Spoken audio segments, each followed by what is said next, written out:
Welcome back, my friend. If this is your first time here, hello. I am so glad you found your way to this little corner of the night. And if you have been here before, welcome home. Tonight we're going to do something a little different. We're going to travel back in time.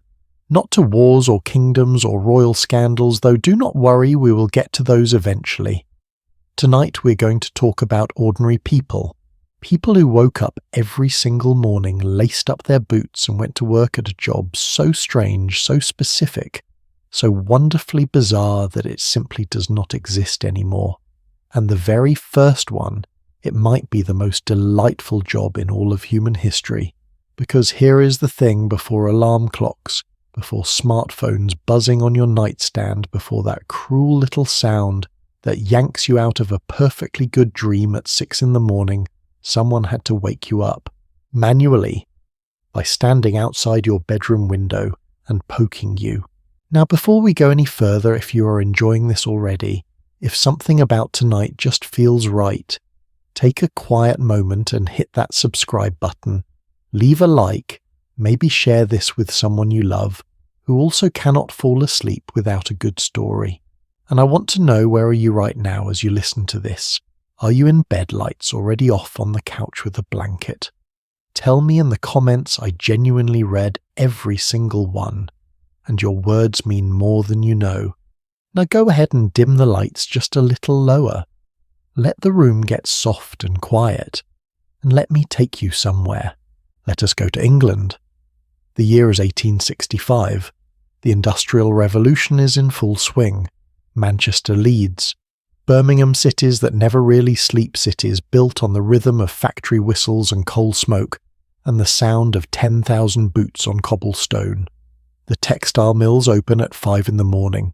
The docks begin loading cargo before the sun even considers rising. And every single one of those workers, most of them living in small dark row houses without a single clock on the wall, needs to be awake on time. Or they lose their job, or they lose their pay, or both. So someone had a very simple, very human idea. What if we just hired a person to wake everyone up? And just like that, the knocker-upper was born. The job was almost poetic in its simplicity. You were given a route, a list of streets, a list of names, a list of windows. You showed up before dawn every single morning, rain or frost or fog so thick you could barely see your own hand. And you knocked. Not on the door that would wake the whole household. No. You used a long pole, sometimes bamboo, sometimes wire, sometimes a wooden stick with a bundle of stiff wire at the end, and you tapped it gently but firmly directly on the upstairs window. Tap, tap, tap, until you saw a shadow move behind the glass, until a candle flickered, until a hand appeared waving you away, the universal signal that said, "Yes, I'm awake, thank you. Please go away now." Only then could you move on to the next house.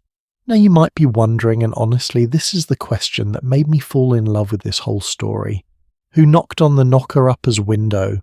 Who woke up the person whose entire job was to wake up other people? The answer, wonderfully, is other knocker-uppers.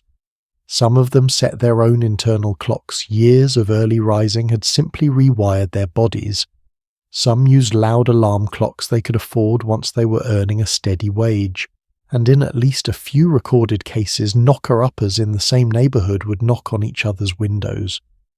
A small, quiet, completely unofficial network of human alarm clocks, keeping each other accountable in the dark. There is something about that image I find almost unbearably sweet.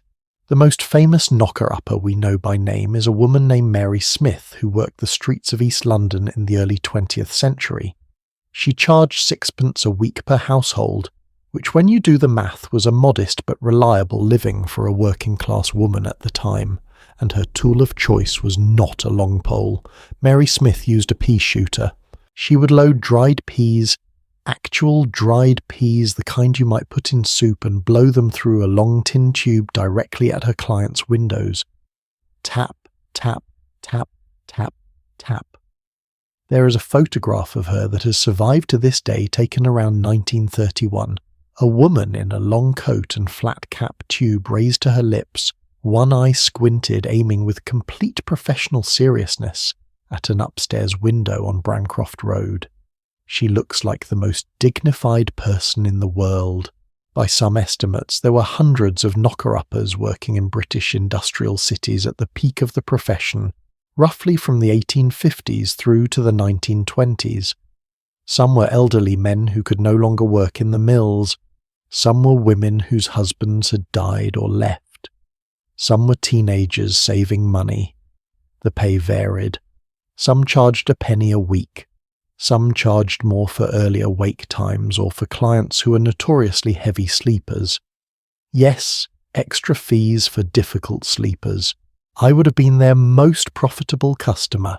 The job began to fade in the 1920s and 1930s as mechanical alarm clocks became cheap enough for ordinary households to afford. The last recorded knocker-upper in England is believed to have retired in the mid-1950s, a woman named Granny Cousins, who reportedly kept her route going in Birmingham long after most of her clients had switched to clocks, simply because they loved her. Because that is the thing about this job that gets me every time I think about it. It was not just a service, it was a relationship. These people knew your name, knew your window, knew how many times they had to tap before you stirred. They knew you were a light sleeper in winter and impossible to rouse in summer. They were in a very real sense the first person to think of you every single day. Before your family, before your colleagues, before the world, there was this quiet figure in the dark standing outside your window, making sure you were ready. There is a version of care in that which we have quietly lost. We have traded it for a phone alarm that does not know our name, and most mornings that is fine. But some mornings when the alarm goes off and the day feels heavy before it has even started, I wonder what it would have been like. To hear a gentle tap on the glass, to know someone was out there, thinking of you, in the dark, before the world woke up. And that is only the beginning. Because while the knocker-upper kept the living on schedule, there were others whose job was far stranger, far darker, and far more intimate with the mysteries of life and death.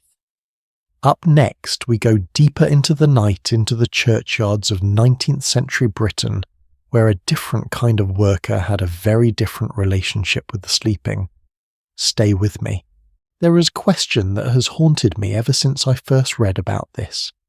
If the person you loved most in the world died tonight, if you stood at their graveside, said your final goodbye, and walked home with a heart full of grief, how long would you trust that they were still there? In the churchyards of late 18th century Britain, the honest answer was not long. Maybe 3 nights, maybe less if it had been a warm week. Because while you were home grieving, someone else was already watching, waiting, making a list. The people who dug up the dead for money had many names: body snatchers, night workers, sack-em-up men. But the name history settled on was the resurrectionists. And before you decide how to feel about them, before the horror or the disgust sets in, I want you to hold one uncomfortable thought in your mind. Almost everything modern medicine knows about the human body, the surgeries that save lives today, the anatomy that doctors study in medical schools across the world, much of it was built on what these men did, in the dark, with a shovel, without permission. Here is the situation they were operating inside, and it matters. In Britain in the 1700s, the only legal source of cadavers for medical dissection was executed murderers. The Murder Act of 1752 specifically granted surgeons the right to dissect the bodies of hanged criminals, and that was it. That was the entire legal supply. But the medical schools were growing. Edinburgh, London, Glasgow, all of them training more and more surgeons, all of them desperately needing bodies to practice on.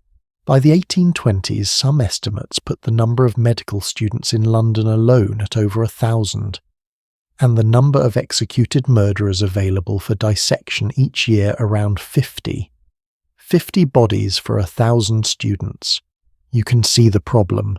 You can see exactly how the gap was filled. The resurrectionists worked with a precision that would surprise you. They were not wild or chaotic. They were professionals, organised, methodical, surprisingly careful about not getting caught. A typical team was 3 or 4 men. One watched the road, one handled the horses and the cart waiting at the churchyard gate, and the others, usually 2, went in with tools wrapped in cloth so they would not clank. Now here is the detail that stays with me. They did not dig up the entire grave. That would take too long and leave too much evidence. Instead, they dug only at the head end of the coffin, a narrow vertical shaft maybe 2 feet wide straight down to the wooden lid. They used a special hooked tool to break the coffin board reach in, loop a rope around the corpse's shoulders and pull. The whole operation, when they were experienced, took less than an hour. The grave was refilled, the turf replaced, the flowers put back. By morning you would never know. Can I ask you something right now? If you were a family member, a mother, a husband, a daughter, and you suspected this might happen to someone you had just buried, what would you do?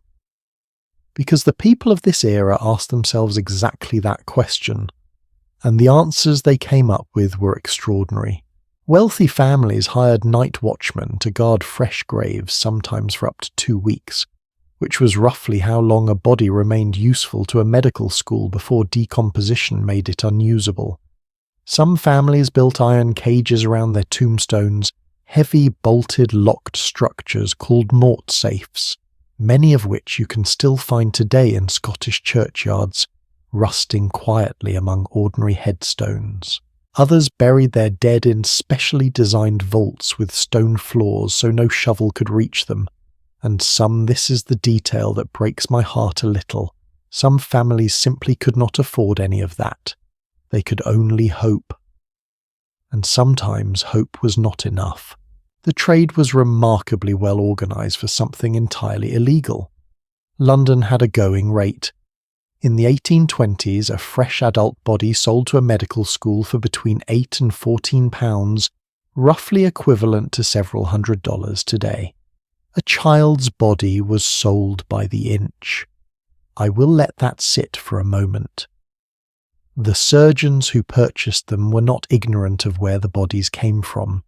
Most of them knew perfectly well. Some, like the celebrated anatomist Astley Cooper, who was appointed surgeon to King George IV in 1820, openly maintained relationships with body-snatching gangs for years. Cooper reportedly said with a candour that is either admirable or deeply unsettling depending on your mood, "There is no person, let his situation in life be what it may, whom I could not obtain." He meant it, and that combination of power, wealth and moral convenience kept the whole system running. The most famous names associated with this trade are William Burke and William Hare, but I want to be precise about something important here because it often gets confused. Burke and Hare were not primarily body snatchers. They started that way in Edinburgh in 1827, when they discovered a lodger had conveniently died and sold the body for £7 and 10 shillings to the anatomist Robert Knox. The money was good, the effort felt manageable, so they stopped waiting for people to die naturally. Between 1827 and 1828, they murdered 16 people, mostly poor, mostly transient, mostly people the city would not immediately miss, and sold every single body to Knox's anatomy school.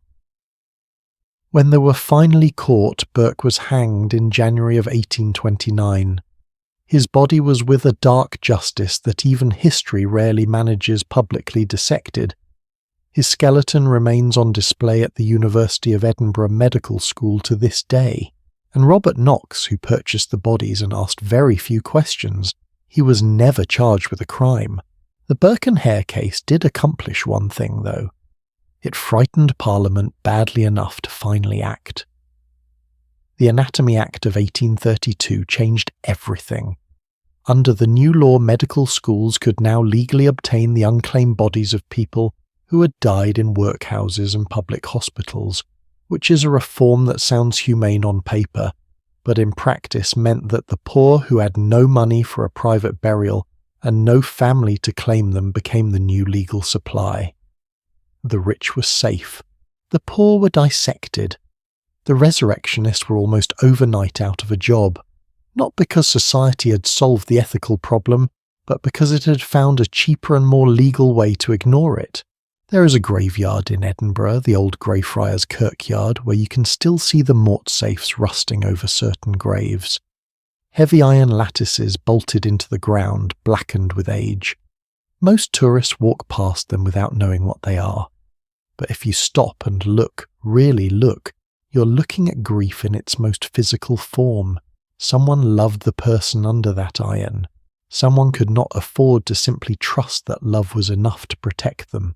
Someone paid for a cage, and built it, and locked it, and prayed.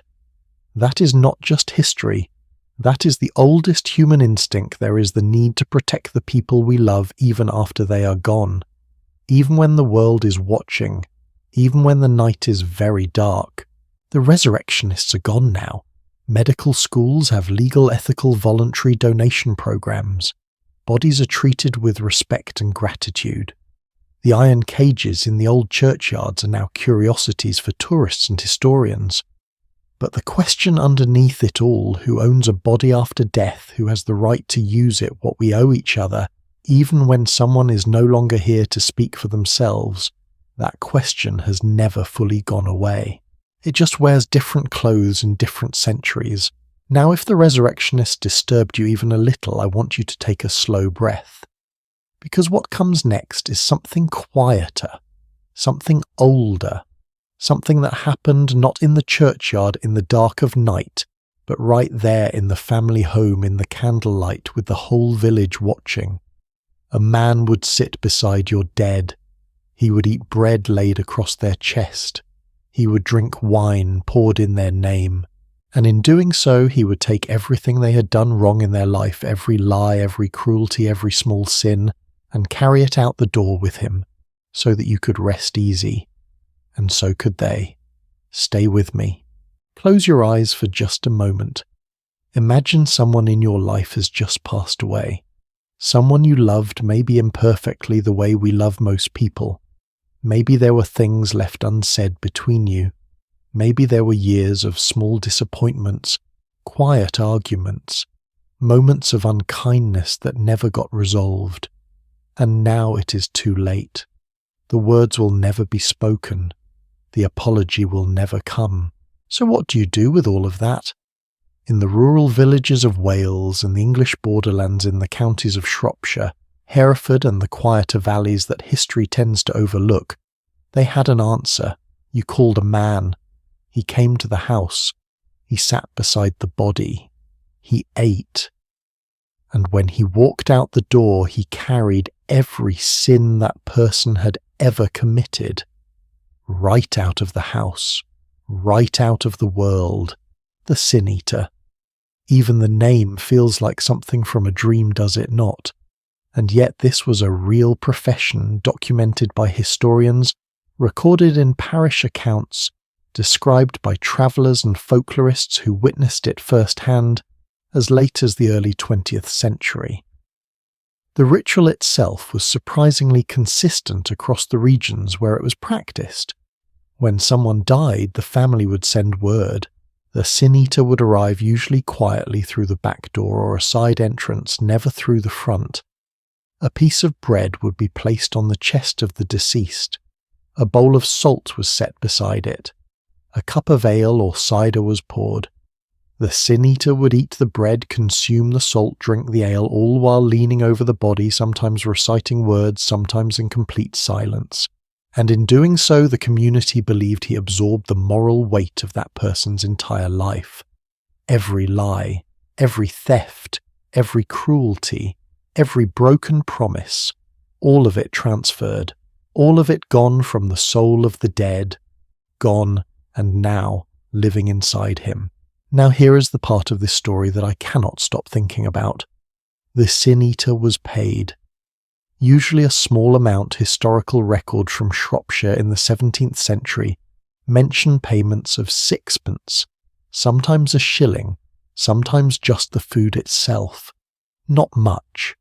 and yet no one envied him, because the transaction came with a cost that money could not really address. The sin-eater was considered permanently contaminated. He was tolerated by his community, needed even, but he was never fully welcomed into it. He could not sit at the same table as other men. He was not invited to celebrations.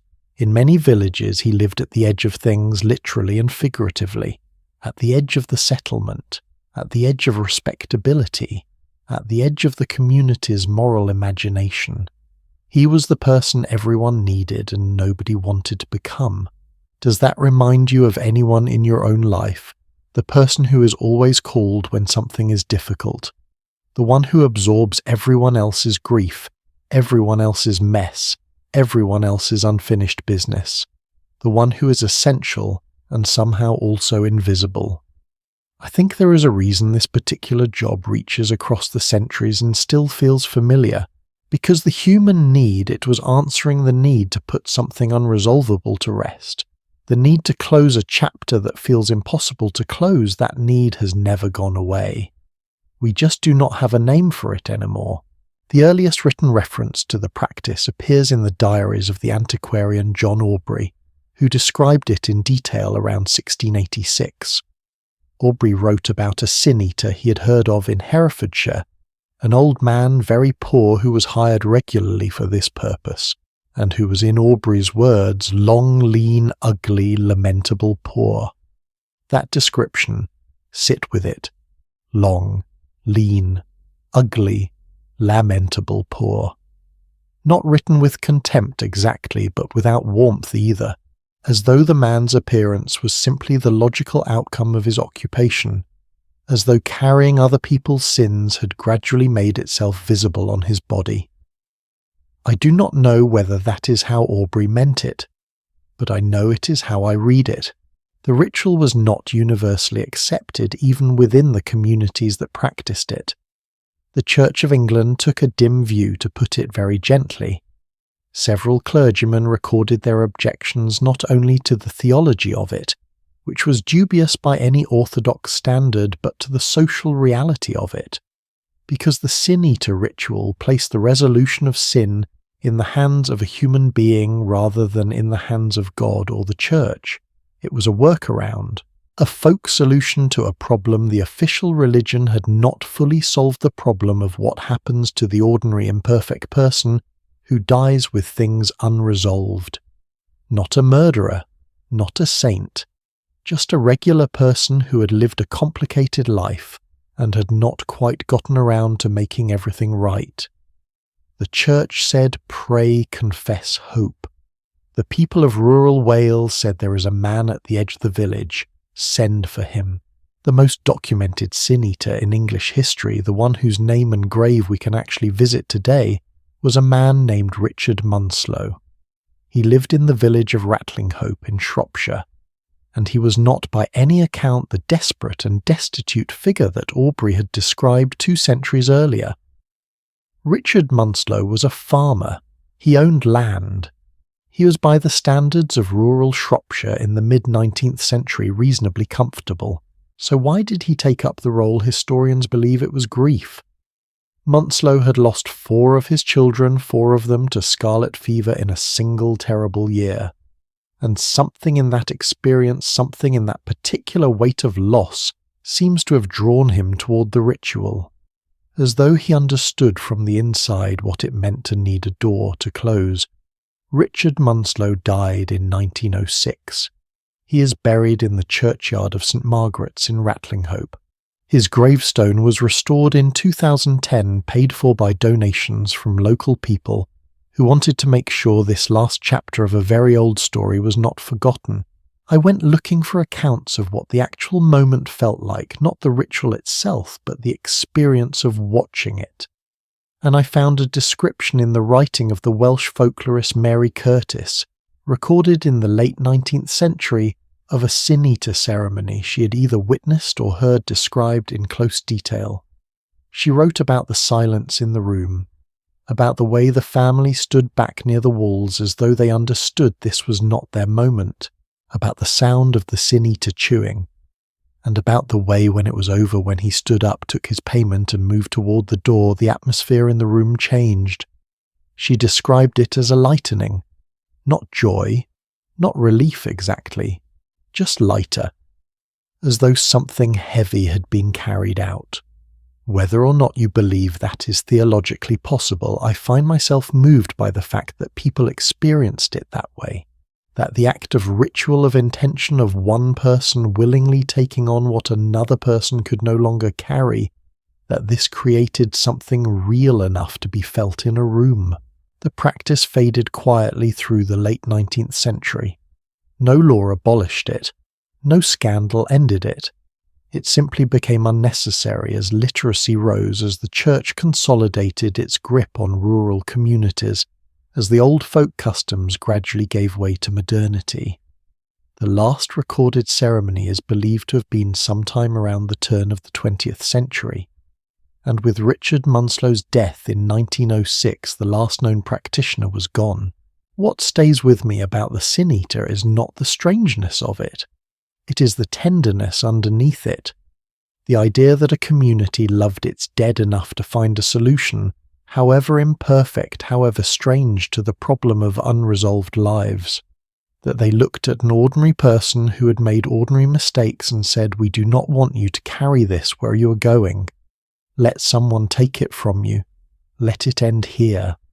There is a kind of grace in that, I think, even if the grace came at the expense of one very lonely man at the edge of the village. And speaking of lonely, the next person we meet tonight had a loneliness of a very different kind.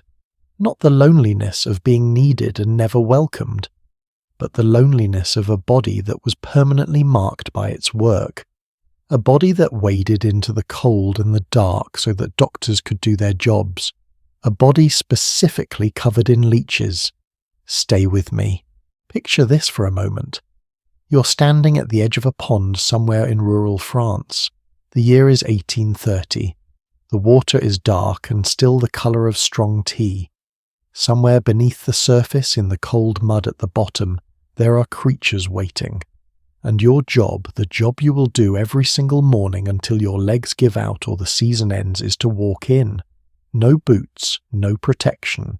Just bare skin against cold water and patience and the willingness to let something feed on you. That is how you earn your wages. That is how you feed your children. That is how you contribute to one of the most widespread medical practices in all of human history. Before we go any further, I want to ask you something genuinely curious. Have you ever had a doctor tell you that the solution to your problem, your fever, your headache, your inflammation, your grief, your confusion, your too much blood was simply to remove some of your blood? Because for roughly 2,000 years that was the answer to almost everything. The ancient Greeks believed it. The Romans believed it.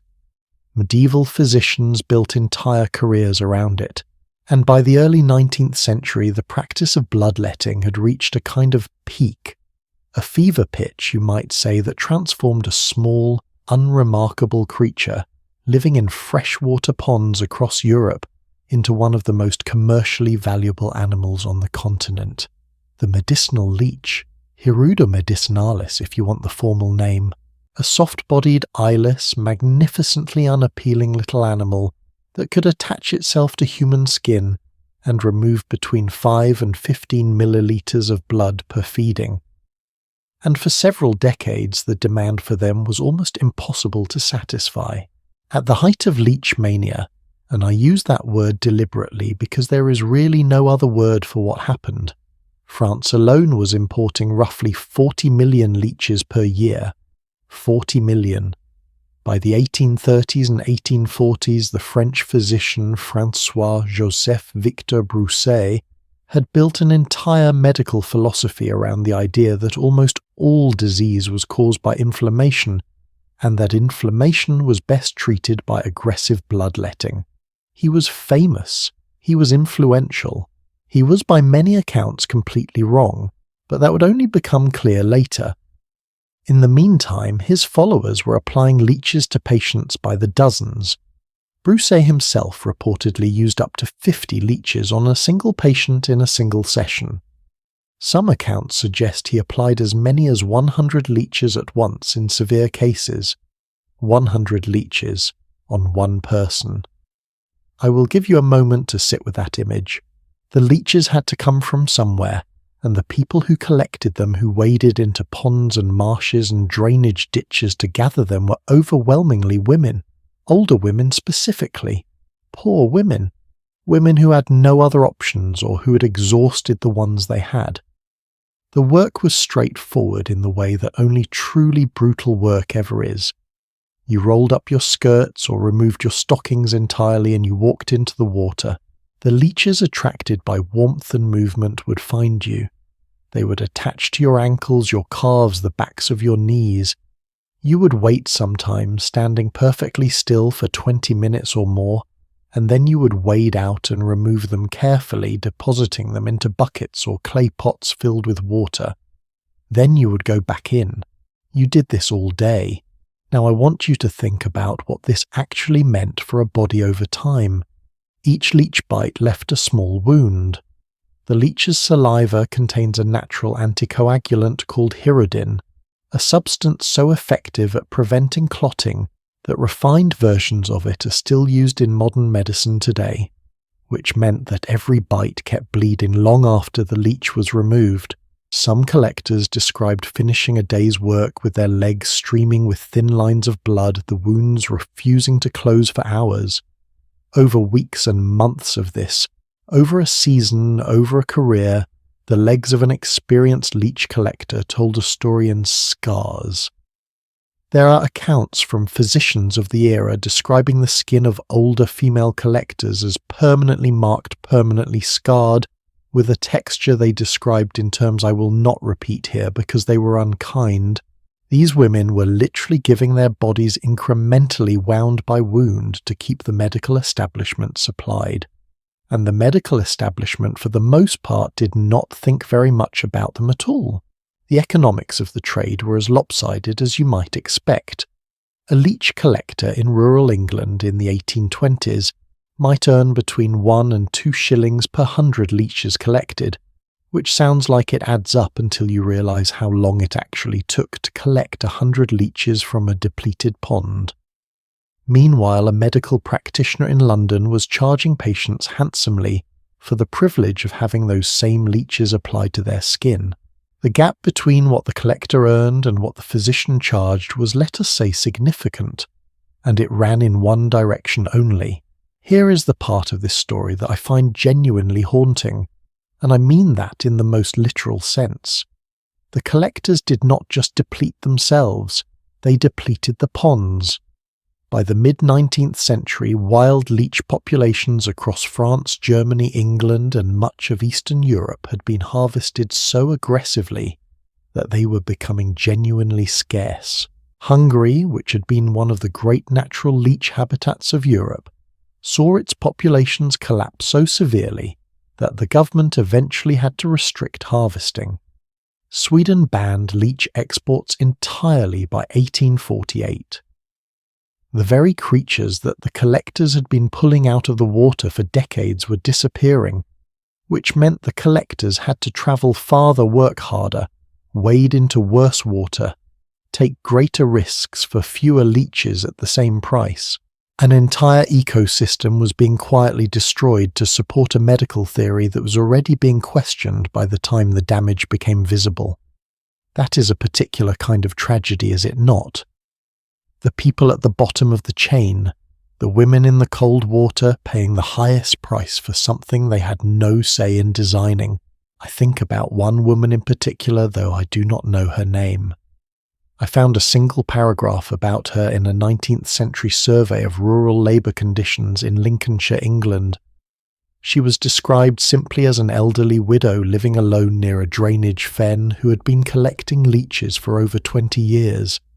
The surveyor noted with what seems to be genuine surprise that she was cheerful, that she had opinions about which ponds were best in which seasons, that she could predict by the colour of the water and the temperature of the morning roughly how many leeches she would collect that day. that she knew, in other words, her craft. 20 years of wading into cold water had given her a knowledge of that particular landscape that no physician or naturalist possessed. She was an expert. She was invisible. She was cheerful anyway. I think about her more than I probably should.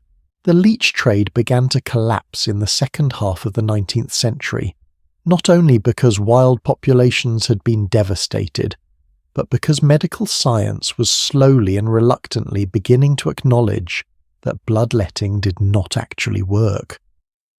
The physician Pierre-Charles Alexandre Louis had published statistical studies in Paris as early as the 1830s, demonstrating that patients treated with aggressive bloodletting did not recover faster than those who were not.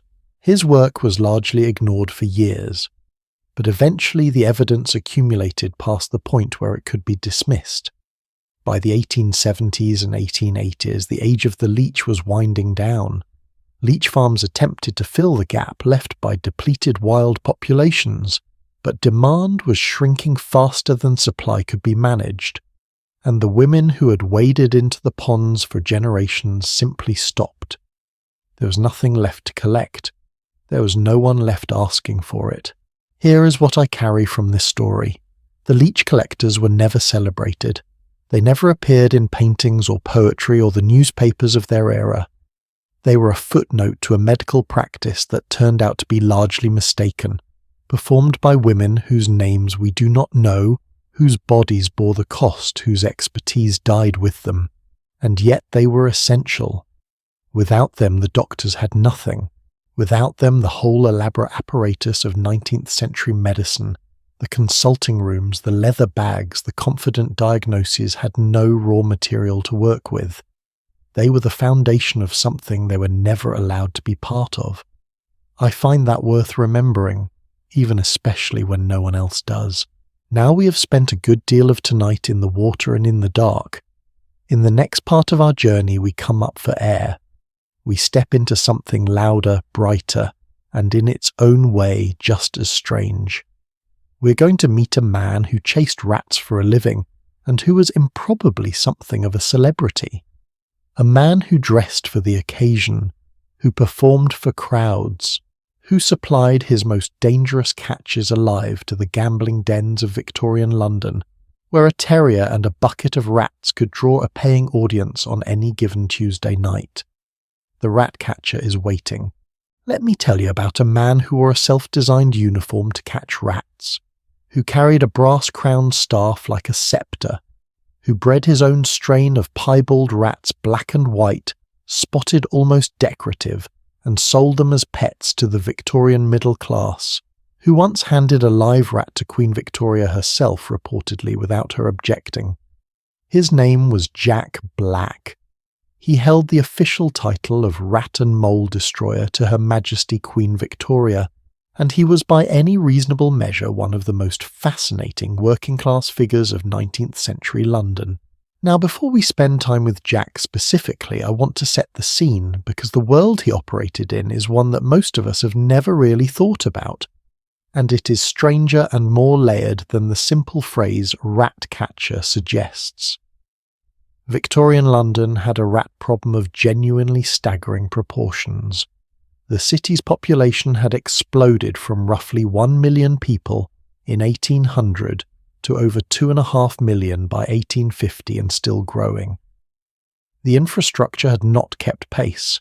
The sewers were inadequate, the slaughterhouses were open and reeking, the food markets were sprawling and poorly regulated, and the River Thames, the great artery of the city, functioned in certain stretches less like a waterway and more like a slow-moving landfill. In this environment, rats did not just survive, they flourished. They were everywhere, in the walls of houses, beneath the floors of taverns, in the granaries and the bakers' cellars and the hospitals. Estimates from the period suggest there may have been as many rats as people in London by mid-century. 1 rat for every person. 2.5 million rats living just below the surface of a city that preferred not to think about them. This is where the rat catcher stepped in.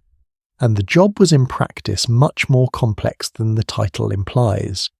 A skilled rat catcher did not simply set traps and collect bodies. He had to understand rat behaviour, their patterns, their hierarchies, which routes they used, which baits worked in which seasons. He had to know how to use ferrets, which were sent into burrows to flush rats toward waiting nets or dogs. He had to know how to handle live animals without getting bitten, which mattered enormously because rat bites in the 19th century carried serious infection risk, and Jack Black himself documented being bitten severely on multiple occasions. He described one particularly bad bite from a rat he was handling carelessly on a busy job as causing his hand to swell so dramatically that he could not work for 2 weeks. He nearly lost the finger. He went back to work as soon as he could stand it.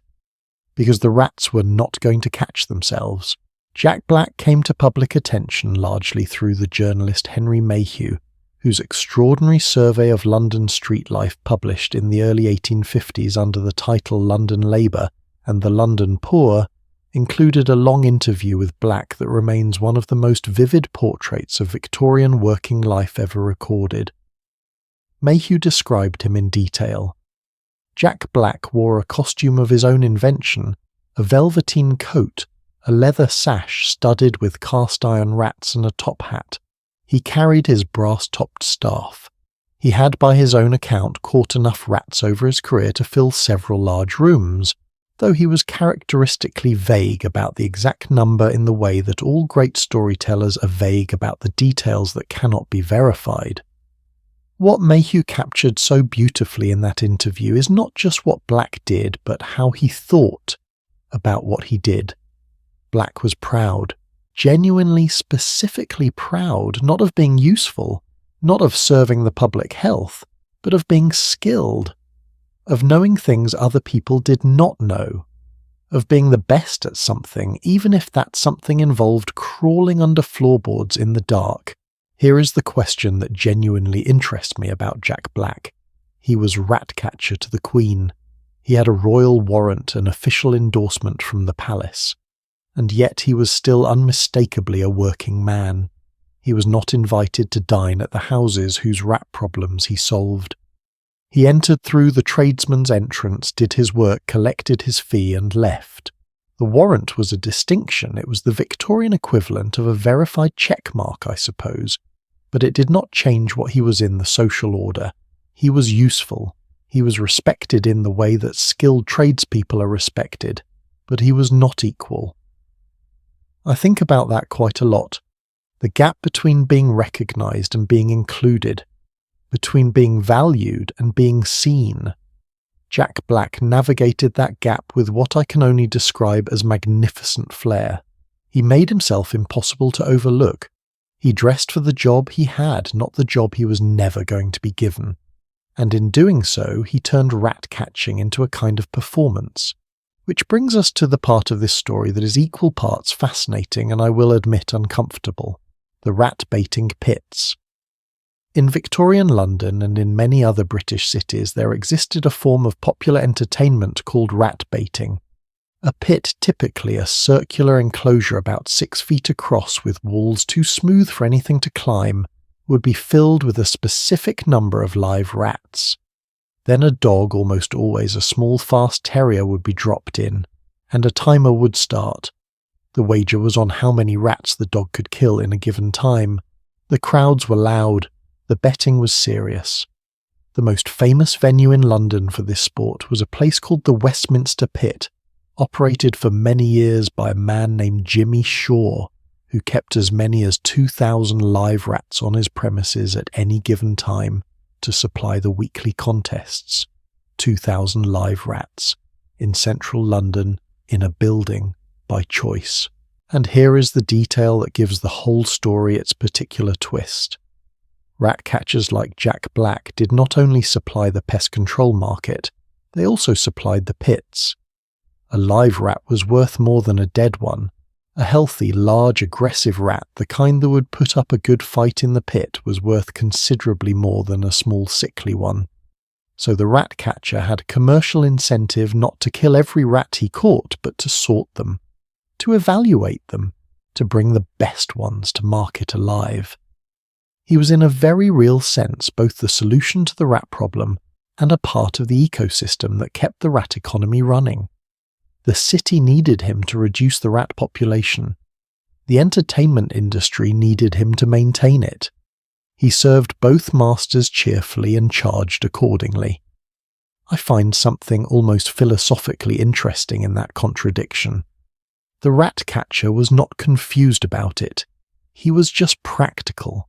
The world needed rats eliminated and the world needed rats alive, and he was very good at providing both services, and that was enough. Jack Black's story ends with a sadness that feels disproportionate to the life he led. By the time Mayhew interviewed him in the early 1850s, Black was already feeling the pressure of a changing city. Newer, cheaper methods of pest control were emerging.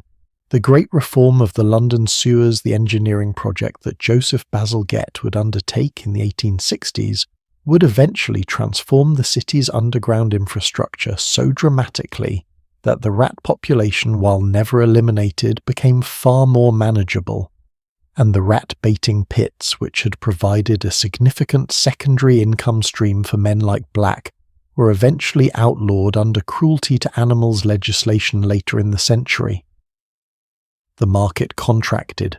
The performance became harder to sustain.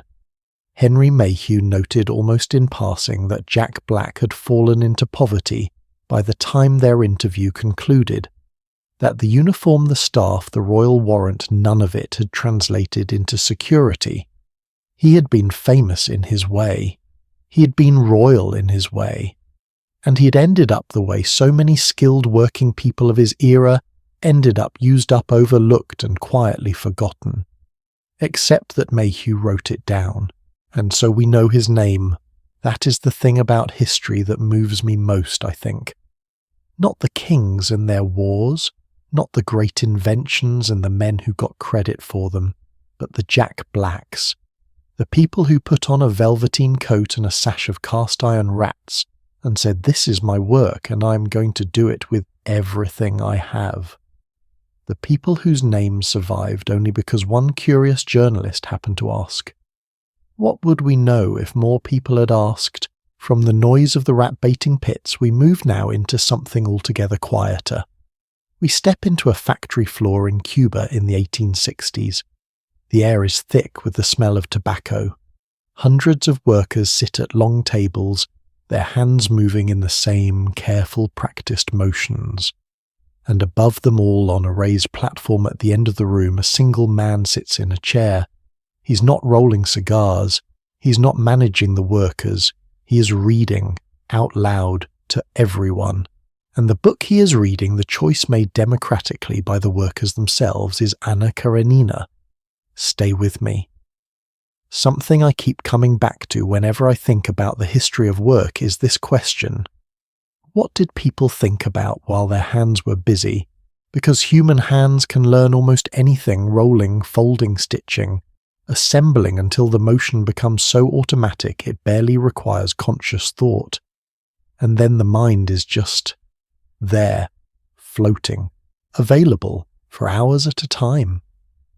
In most factories throughout history, that floating mind was simply left alone, filled with whatever drifted in, which was usually worry or exhaustion, or the low hum of tedium. But in the cigar factories of Cuba and Florida, beginning in the 1860s, someone had a different idea. What if you filled that time with the literature?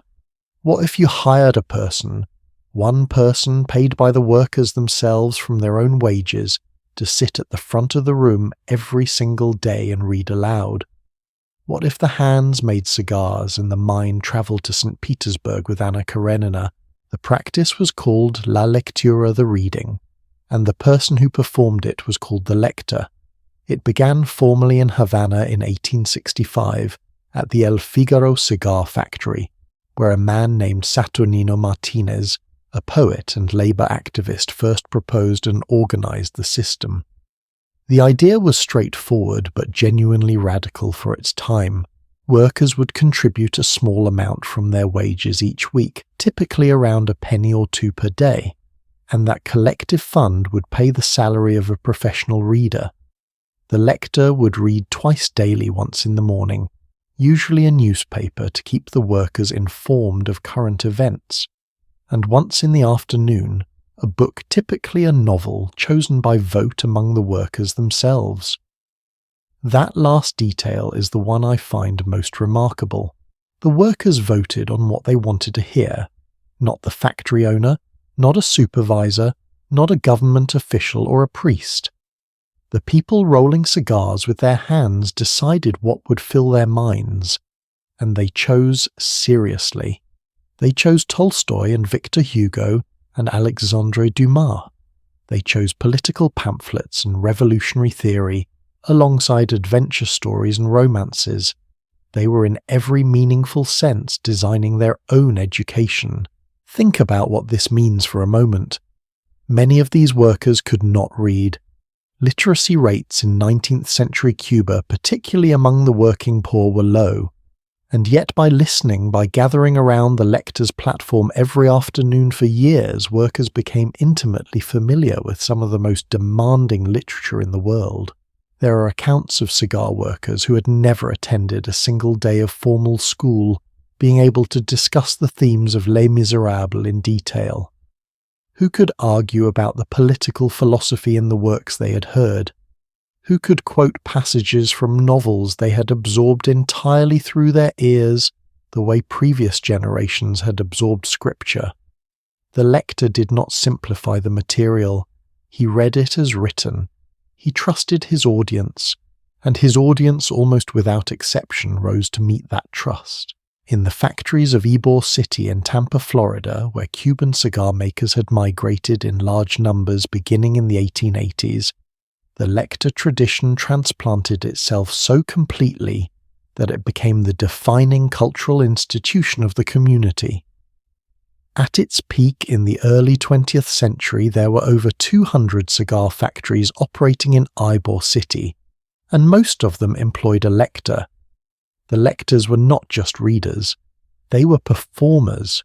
A great Lector modulated his voice for different characters. He conveyed emotion in the prose.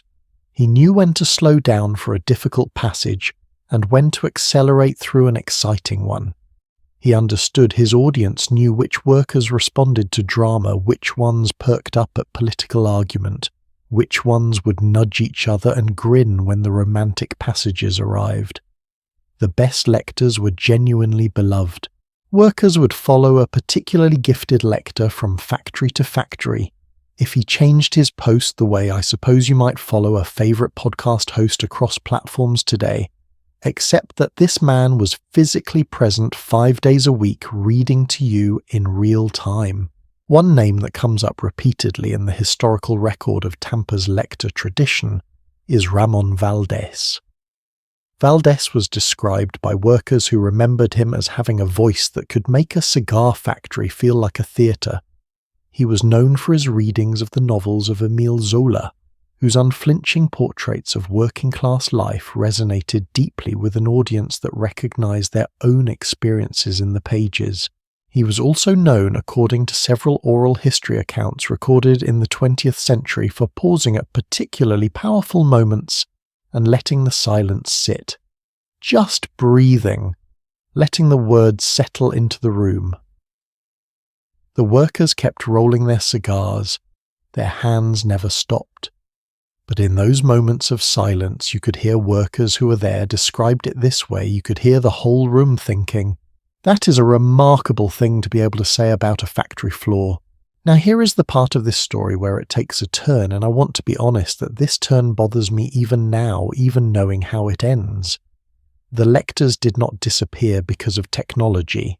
Not directly. They disappeared because they became dangerous.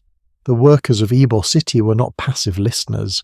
The literature and political theory they absorbed through the Lectors, the ideas about labour rights, about fair wages, about the dignity of working people, these ideas had consequences.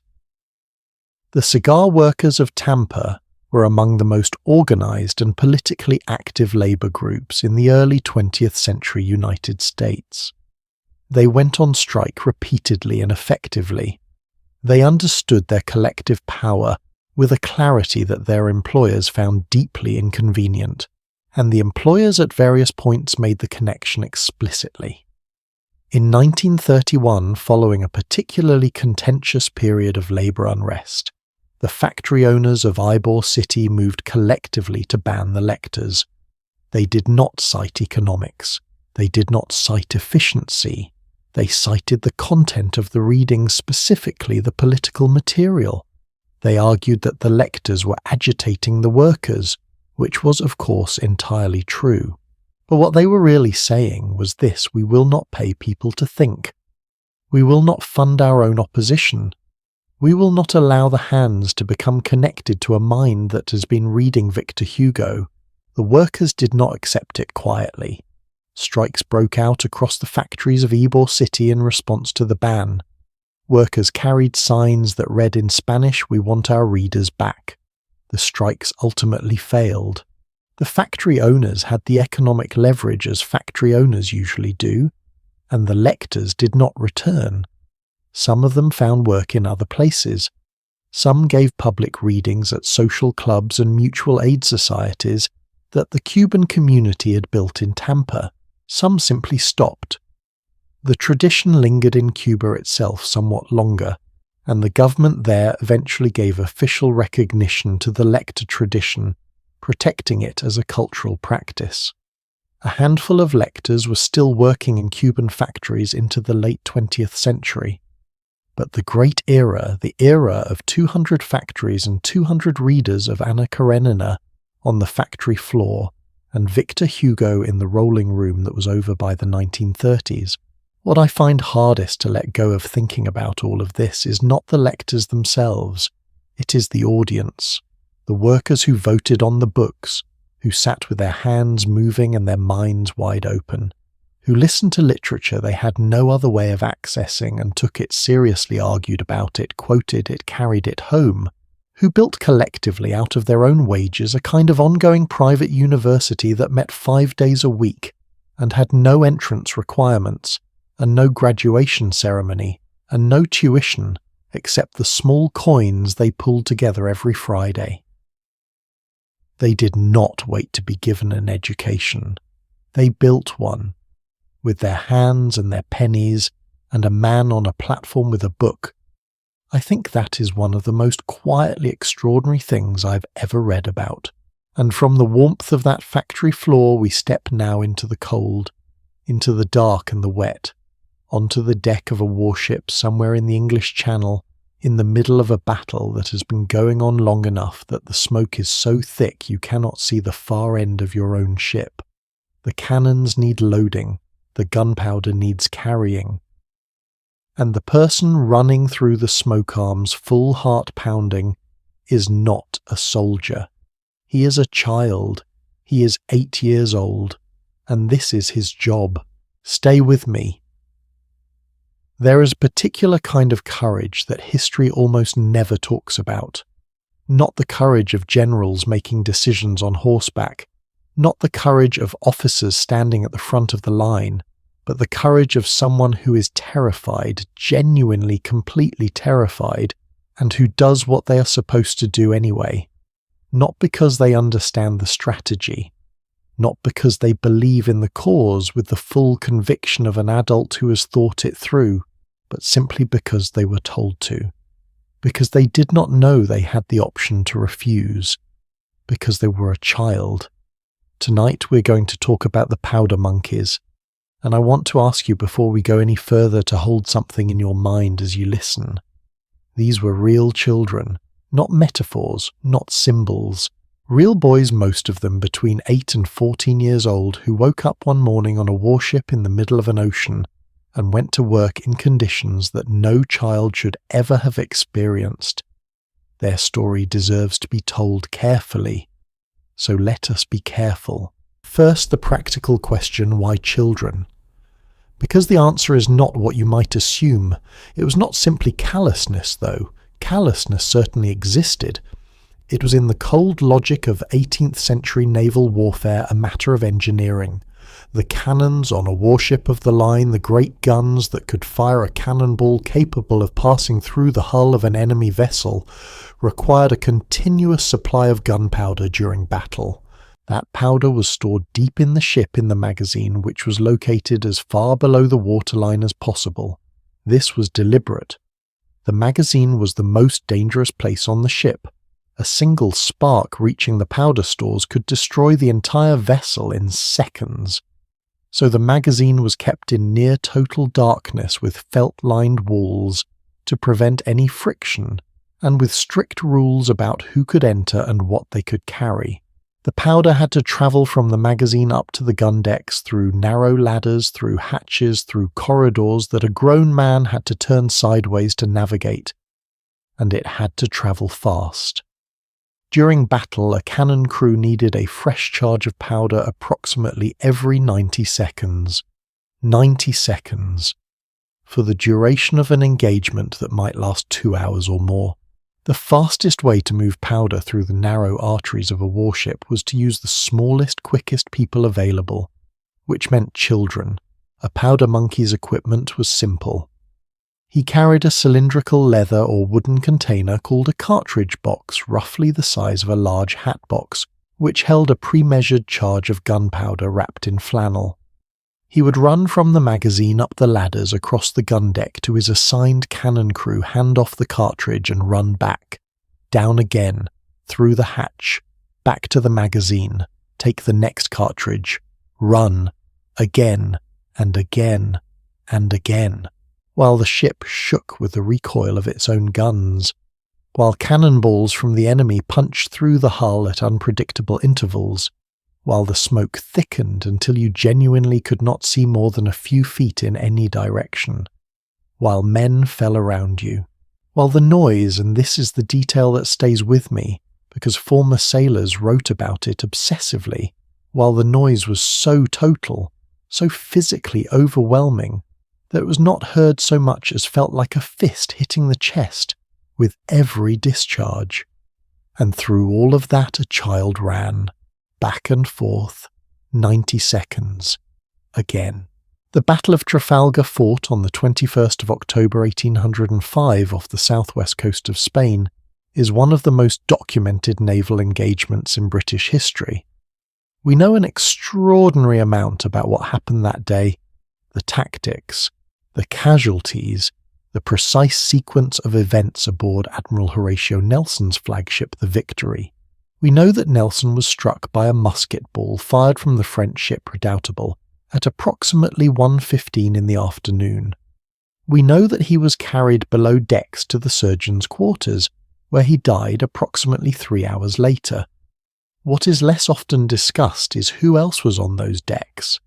Among the crew of the Victory that day were boys as young as 12 serving as powder monkeys. One of them, a boy named John Aiken, was recorded in the ship's muster roll as being 12 years old. He served at one of the lower deck guns throughout the engagement. The battle lasted approximately 5 hours. He was 12 years old. He survived. I want to spend a moment with another name, a boy called Alexander Nasmyth, whose story reaches us through a combination of naval records and a memoir written much later in life. Nasmyth served as a powder monkey during the Revolutionary and Napoleonic Wars era, and what makes his account valuable is not the drama of a single battle, but the texture of ordinary life below decks. He described the other powder monkeys as his closest companions, the group of boys who shared his duties, his sleeping space, his rations. They played games in the hours between drills. They learned card tricks from the older sailors. They had favourites among the officers, the ones who spoke to them as though they were people, which was not, he made clear, universal. And they had a shared understanding, rarely spoken directly, of the thing waiting for them when the drums beat to quarters, the signal to clear the ship for action, the signal that meant put away whatever you are holding, take your position, run. Nasmyth wrote that the younger boys sometimes cried during a battle. Not from cowardice, he was careful to say he was insistent on this writing, as an old man defending the memory of his friends, but from the sheer physical overwhelm of it. The noise, the smoke, the heat from the guns, the things you saw and could not unsee. They cried and then they kept running. Because stopping was not something any of them had been taught to consider. Here is the question I cannot resolve no matter how many times I turn it over.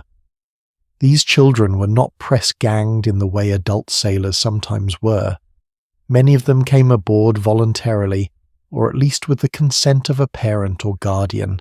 In an era of grinding poverty, a position on a warship offered something genuinely valuable. Regular food, a small wage, the possibility of prize money if enemy ships were captured, and a path toward a naval career that could, for a talented and lucky boy, lead to real advancement. Some of the most celebrated naval officers in British history began as powder monkeys. The system was not designed purely for exploitation. It was designed in the logic of its time as an entry point. A brutal one, yes. An unconscionable one by the standards we hold today. But one that some families facing starvation on land chose deliberately. And I find myself unable to simply condemn it without also acknowledging what it was chosen against. Poverty has a logic of its own. And the people making these decisions, the parents, the boys themselves, were not naive about the dangers. They knew what a warship was. They chose it anyway. What does that tell us about the alternatives? The role of the powder monkey began to disappear in the mid-19th century as naval technology changed. The development of metallic cartridges, pre-sealed ammunition, that did not require separate powder handling gradually made the human powder carrier unnecessary. Steam-powered vessels with different internal layouts also reduced the specific bottleneck that powder monkeys had been designed to solve. By the time of the American Civil War, the role existed in a diminished form. By the early 20th century, it was effectively gone. The last generation of powder monkeys aged into older sailors and then into old men, and then into silence. What they left behind is harder to measure than a grave or a memorial. They left behind the ships that won the battles that shaped the borders of the modern world. They left behind the naval supremacy that for better or worse defined 2 centuries of history. They left behind their labour, their fear, their running feet on wooden decks. And most of them left behind no record at all.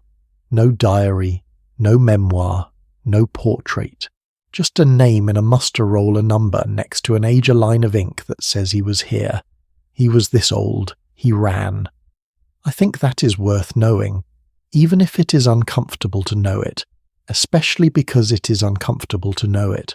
From the smoke and the noise of the gun decks, we come up now into the air, into the city, into the night actually, because the next job we're going to explore was one that only existed after dark. Not because it was secretive, not because it was dangerous in the way a warship is dangerous, but because the city had decided quite deliberately that the people who did this particular work should not be seen, should not be encountered, should exist if possible entirely outside the hours when respectable people were awake. We're going underground now, into the oldest, darkest, most necessary infrastructure that every city in history has ever had to manage. Stay with me. Every city in history has had a secret. Not the kind of secret that gets written about in political memoirs or whispered about at court. A different kind entirely. The kind that exists 6 feet underground beneath the cobblestones and the market squares and the cathedral steps. The kind that every single person in the city produces every single day and then immediately pretends does not exist. Medieval and Tudor London had a waste problem of genuinely staggering proportions. By the year 1500, the city held somewhere between 50,000 and 80,000 people, all of them living, eating and producing the inevitable consequences of both within a remarkably small geographic area. The infrastructure for managing what we might delicately call human waste was rudimentary at best. Cesspits, large underground chambers dug beneath houses, taverns, monasteries and public spaces were the primary solution. They needed to be emptied regularly. by hand, and the people who did that emptying had a name. They were called Gong farmers. The word gong in medieval English was a common term for a privy toilet in the language of today. It derived from the Old English word gang, meaning simply to go, as in the place where you went, which means a gong farmer was in the most literal etymological sense a farmer of the place where you went. I want to give you a moment to appreciate that naming choice. Someone somewhere in the history of the English language looked at this occupation and decided the most appropriate title was one that connected it to agriculture, to the honest, wholesome work of the land.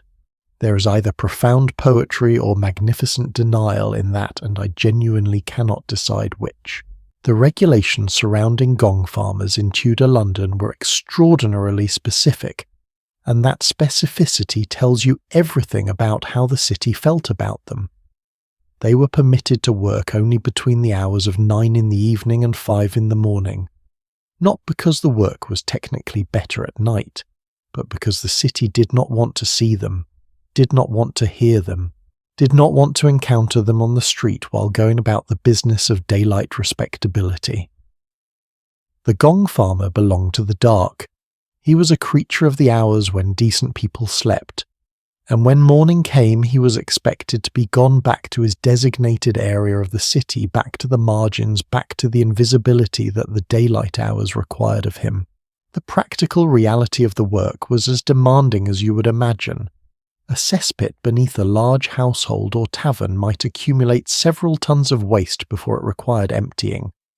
The gong farmer and his team, it was almost always a team because the work required multiple people, would arrive after dark with wooden shovels, buckets and large covered carts. They worked by torchlight. They shovelled by hand. They filled the buckets, carried them up whatever narrow passage provided access to the pit, and loaded them onto the cart. The contents were then transported again strictly by night to designated dumping sites outside the city walls, or occasionally sold to farmers as fertilizer, which created one of the more circular economies in all of urban history. A full night's work for a team of 4 or 5 men might clear a single large cesspit. A single large cesspit might need clearing 2 or 3 times a year. The city had hundreds of them. The mathematics of the trade were in their way as relentless as anything we've encountered tonight. Now here is the detail that surprises almost everyone who learns it for the first time. Gong farmers were among the highest paid manual labourers in Tudor England. A skilled gong farmer in 16th century London could earn between 6 shillings and 8 pence to over 2 shillings per night at a time when an agricultural labourer might earn 4 pence for a full day's work in the fields.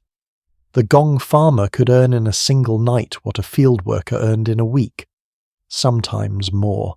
And yet, and this is the part I find genuinely fascinating from a social history perspective, not a single person aspired to be one. The wage premium was compensation for something money could not actually fix. It was payment for the permanent social stain that came with the work, the smell that did not entirely wash out, the knowledge shared by everyone in your community of exactly what you had spent your night doing. The high wage was not a reward. It was an acknowledgement, silent, never spoken, that no one would do this otherwise, that society needed it done desperately, and that the only way to get it done was to pay someone enough that the calculation became survivable. Not desirable, survivable. Do you ever think about how we assign value to work? Because the gong farmer's story sits at the centre of a question that has never really been resolved. The work was essential. Without the gong farmers, London's cesspits would have overflowed, not metaphorically but literally. There are records from periods of labour shortage describing exactly this scenario. Streets flooded with waste disease spreading through neighbourhoods, the city's ordinary functioning disrupted in ways that affected everyone regardless of their social station.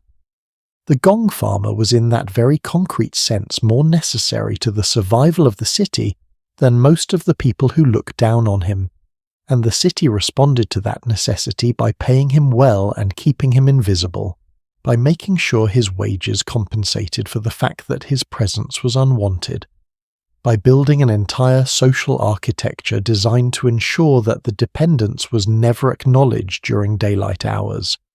That particular arrangement paying people well to remain invisible is not, I would gently suggest, entirely a thing of the past. The most famous incident in the history of gong farming in England occurred not in London, but in a cesspit in farming in the City of London records from the year 1326. A gong farmer named Richard Raker, and yes, we actually know his name, which is itself remarkable, was working alone in a cesspit beneath a house in the Cripplegate area of London when the wooden planking supporting him gave way. He fell in. The cesspit was deep. He did not survive. The record of his death exists in the London City Archives, noted with a brevity that is either professional detachment or something harder to name a single line describing the accident, the location and the man's name. Richard Raker, working alone, at night, in the dark, doing the work the city needed and did not want to think about. And I find myself sitting with his name the way I sat with the Leech collector in Lincolnshire, wondering what else there was to him beyond that single line of ink, what he went home to on the mornings when the work went well, what he thought about in the hours between dark and dawn, elbow deep in the necessary and the invisible. The gong farming trade in London began its long decline with the gradual improvement of urban sanitation infrastructure.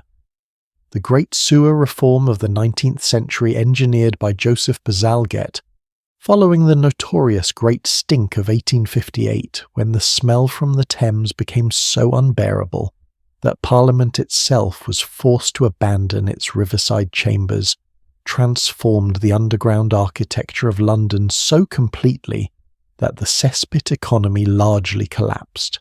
By the 1870s and 1880s, modern sewage systems were making the old pits obsolete. The gong farmer like the Leech collector and the knocker-upper before him found that the specific problem he had spent his life solving was being solved a different way. The city moved on, the work disappeared, and with it went the particular hard-won expertise of the men who had navigated London's underground in darkness for 400 years. I want to end this part of our journey with the thought that I've been turning over since I first started researching the gong farmers.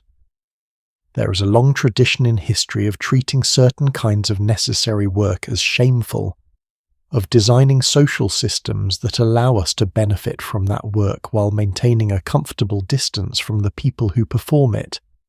The gong farmer was paid to remain invisible. The leech collector was paid to remain nameless. The sin-eater was needed and shunned in the same breath. What strikes me looking at all of them together is that the shame was never really about the work itself. It was about discomfort, about the city not wanting to confront what it actually required to function. The gong farmer did not do anything wrong. He did something necessary, and he was treated as though those two things were the same. I think we still do this. I think we have always done this. And I think the least we can do, the very least, is learn these people's names. Richard Raker, working in the dark, keeping the city alive. From the underground passages of Tudor London we rise now to the surface, to the river, to the muddy banks of the Thames at low tide where the water pulls back and reveals everything the city has dropped, lost, thrown away, or tried to forget.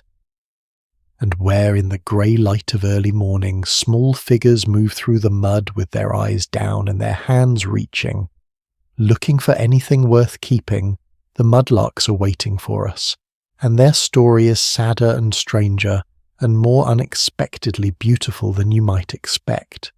Stay close. The Thames has a rhythm that the city above it mostly ignores.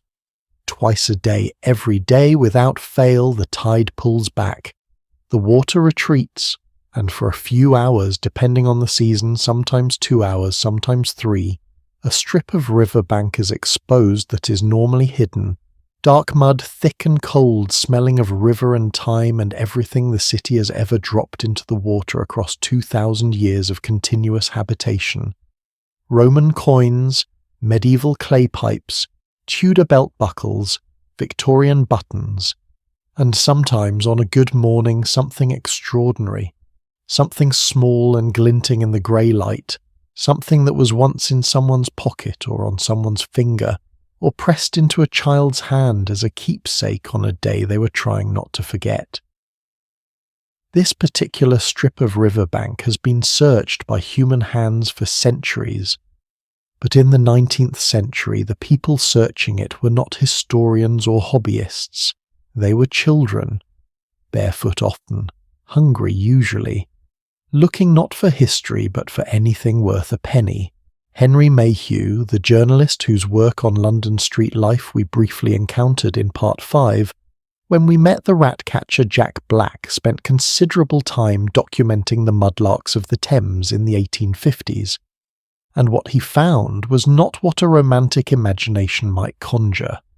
He did not find resourceful young adventurers exploring a mysterious river.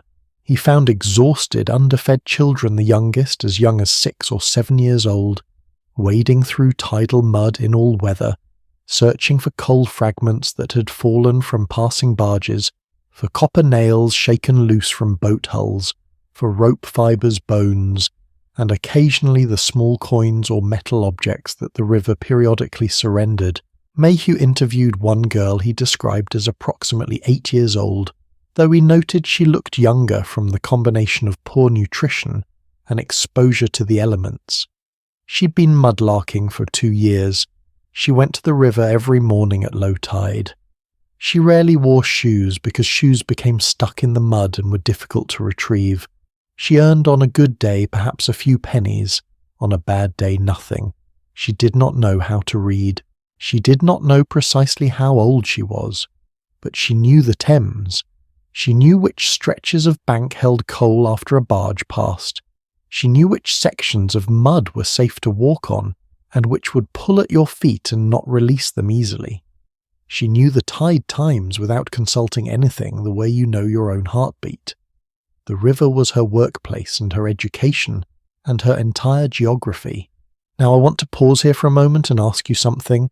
When you imagine poverty in history, really imagine it not as an abstract concept, but as a lived daily experience.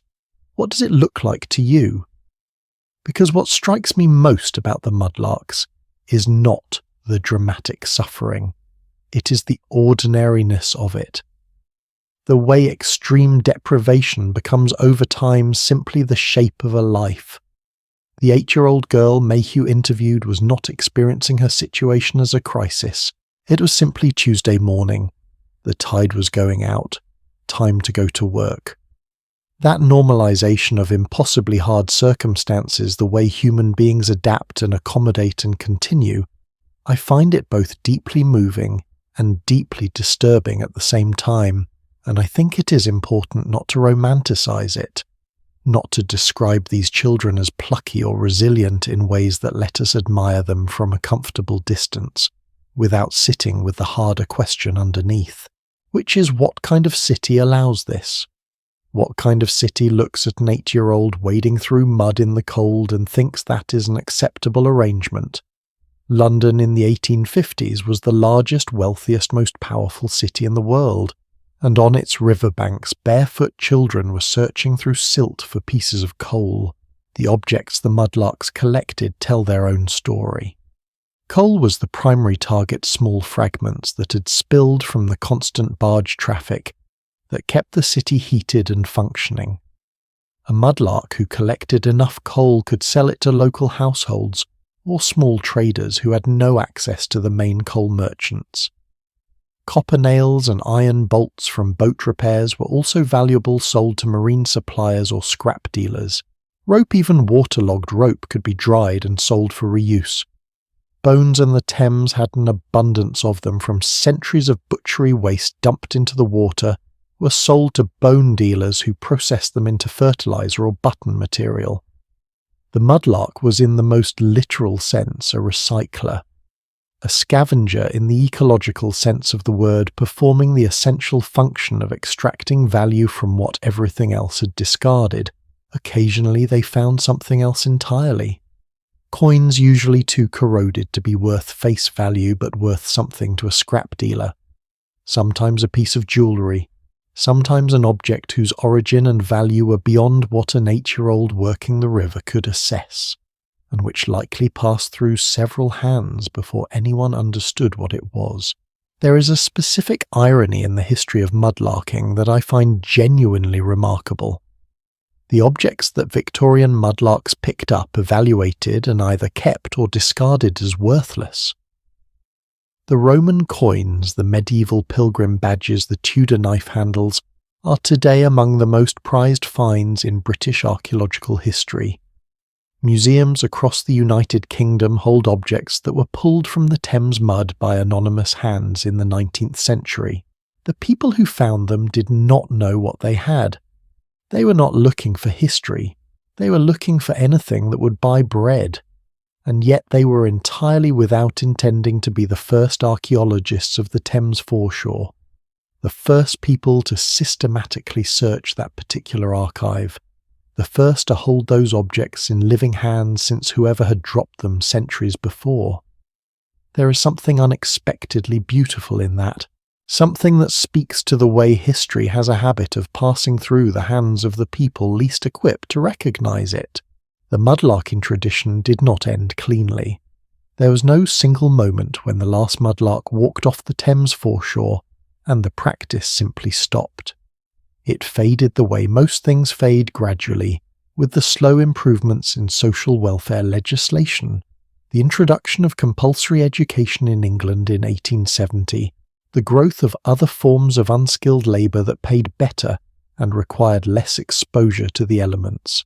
By the early 20th century, the barefoot children of Mayhew's account were largely gone from the riverbanks. The word mudlark itself shifted from a description of desperate poverty to an almost quaint historical term, something you might find in a Dickens novel. But here is the part of this story that takes the most unexpected turn. Mudlarking did not disappear. It transformed. Today the Thames foreshore is still searched legally under licences issued by the Port of London Authority, by a community of enthusiasts who spend their low tide hours walking the same riverbanks, eyes down, hands reaching. They are not children. They are not hungry. They are teachers and office workers and retirees and history enthusiasts who have discovered in the mud of the Thames a connection to the past that no museum quite replicates. Because a museum puts glass between you and the object. The Thames mud puts the object directly in your hand. In 2019, a mudlarker named Dana Goodyear found a gold signet ring on the foreshore near Queenhithe, one of the oldest docking areas in London. The ring dated to approximately the 15th century. It had been in the mud for somewhere between 500 and 600 years. And then a woman in waterproof boots reached down on a Tuesday morning and picked it up. 600 years of waiting ended by curiosity and low tide. I think about that ring. I think about whoever wore it, a merchant perhaps, or a minor official, someone whose name is not recorded anywhere, who lost it one afternoon in a way they probably tried very hard to forget, and who could not have imagined in any version of their imagination that centuries later a stranger would find it, would hold it, would feel across all that distance of time something like connection. The mudlarks of the 19th century did not know they were leaving us a gift. They were surviving. They were cold and hungry and very young, and doing what the morning required of them. But in the process of surviving, they moved through a layer of history that is still being uncovered, still being held up to the light, still yielding its stories to anyone patient enough to wait for the tide to go out. There is a lesson in that, I think, about the relationship between necessity and meaning. How sometimes the things we do simply to get through the day turn out to be the things that outlast us. How the hands of a child searching for coal can pass through the same mud as the hands of a Roman, a Viking, a Tudor merchant, a Georgian sailor, All of them gone now, all of them leaving traces that the river keeps patiently until someone is ready to find them. The Thames remembers everything. It is just waiting for low tide. We move now from the river to something more contained. Something indoors under artificial light in a building that smells of floor wax and cigarette smoke, and the particular mix of anxiety and excitement that belongs to a very specific kind of Saturday night in mid-20th century America. We are going to a bowling alley. Specifically, we are going behind the lanes, into the narrow, deafening, surprisingly sociable world of the young men who waited there crouching in the shadows, listening for the crash of pins ready to leap. The Pinsetters are up next, and their story, I promise you, is warmer than anything we have visited tonight. Stay with me. Of all the jobs we have visited tonight, this next one is the closest to us in time. Not medieval England, not Tudor London, not the cigar factories of the 1800s. This one is mid-century America, post-war optimistic neon-lit America, the America of jukeboxes and station wagons and Saturday nights at the bowling alley, with the whole family in matching shirts. And somewhere in that bright, cheerful, thoroughly American scene behind the lanes past the foul line in the narrow, deafening corridor that most bowlers never thought about, for a single second a teenage boy was crouching, waiting, listening for the crash, ready to jump. Let me describe the physical reality of being a pinsetter, because I think most people have genuinely never considered what it looked like from that side of the lane. The pit at the end of a bowling lane, the area behind the pins, was roughly 4 feet wide and perhaps 6 feet deep. The ceiling was low, the lighting was poor, and when a bowling ball arrived, travelling at somewhere between 15 and 20 miles per hour, having already scattered 10 pins in various directions, the pinsetter had approximately 3 to 4 seconds to react. He would leap up onto a narrow ledge on either side of the pit, lifting his feet completely clear of the lane surface, while the ball and the scattered pins came crashing through. Then he would drop back down. He would pick up the remaining pins, if any, and hold them at waist height while the bowler took their second throw. Then he would reset. 10 pins back in their triangular formation, each placed precisely on the painted dots that marked their correct positions. Ball returned through the mechanical ball return track, ready for the next frame. He did this for every bowler on his lane, all evening, for as many lanes as he was assigned. A busy bowling alley on a Friday night might have 20, 30, 40 lanes operating simultaneously. Each lane had its own pinsetter, sometimes 2 boys sharing a lane working in rotation. The noise was, by universal account of everyone who ever worked in this capacity, genuinely extraordinary. Not just loud, physically overwhelming. The combination of balls rolling pins, scattering balls, returning the shouts and laughter of bowlers, the music from whatever sound system the alley ran, all of it reverberating in a long, hard-surfaced building, designed to reflect rather than absorb sound. Former pinsetters interviewed in oral history projects decades later almost uniformly described the noise as the first thing they remembered. The way it hit you when you walked in. The way after a full evening of work, the silence of the walk home felt almost wrong. Too quiet. Like something was missing from the air. The boys who worked as pinsetters were typically between 14 and 18 years old. The pay varied by region and by decade, but in the 1940s and early 1950s, a pinsetter in most American cities could expect to earn somewhere between 50 cents and $1 per hour, which for a teenager with no formal qualifications was genuinely decent money at the time. Better than bagging groceries. Better than most of the other options available to a 16-year-old who needed to contribute to a household income or save for something specific. And the hours, evenings and weekends meant that school was at least theoretically compatible with the work. Theoretically. But here is what I find most interesting about the pinsetter culture And the thing that almost never gets mentioned when people talk about this job, the boys developed their own world back there, their own rules, their own language, their own very particular sense of humour. Because a bowling alley pinsetter had an unusual kind of power over the people on the other side of the lane. The bowlers could not see him clearly, they could not easily communicate with him, and he controlled something the bowler cared deeply about the reset. Former pinsetters describe with varying degrees of guilty relish a range of techniques for making life subtly difficult for bowlers they had decided for whatever reason deserved it.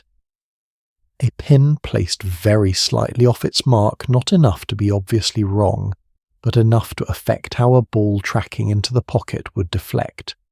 A deliberate slowness in resetting for bowlers who were rude or who failed to tip. A ball return timed just slightly off. Nothing dramatic, nothing that would get you fired. Just the small invisible adjustments available to anyone who controls a system that someone else depends on and cannot directly monitor. It is, I will be honest, a dynamic I recognise from approximately every service job that has ever existed. The tips question is worth dwelling on for a moment actually, because it reveals something about the social contract of the bowling alley that I find genuinely fascinating.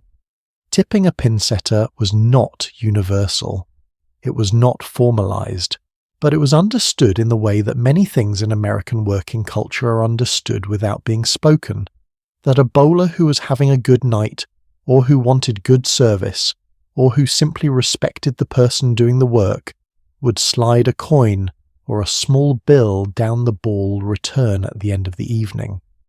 Former pinsetters remember very specifically which regular bowlers tipped and which did not. They remember it decades later. They remember names. The memory of being seen or not seen by the people you served apparently leaves a mark that outlasts almost everything else. The specific moment that ended the pinsetter era is unusually well documented because it arrived not gradually, but in the form of a machine with a name and a release date. The AMF automatic pinsetter developed by the American Machine and Foundry Company after nearly a decade of engineering work was first demonstrated publicly in 1946 and began commercial installation in bowling alleys across the United States in 1952. The competing Brunswick Corporation introduced its own automatic pinsetter in 1955. By 1956, the major bowling alley chains were converting their lanes to automatic machines at a pace that made the human pinsetter economically unviable almost overnight.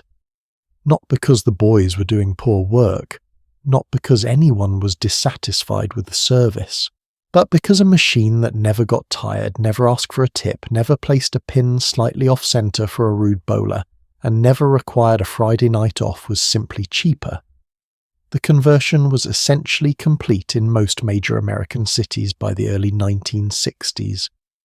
A generation of teenage boys who had grown up in the noisy, complicated, oddly intimate world behind the lanes found themselves looking for different Saturday night employment. Here is the twist in this story that I think deserves more attention than it usually gets. The introduction of automatic pinsetters did not kill bowling. It exploded it.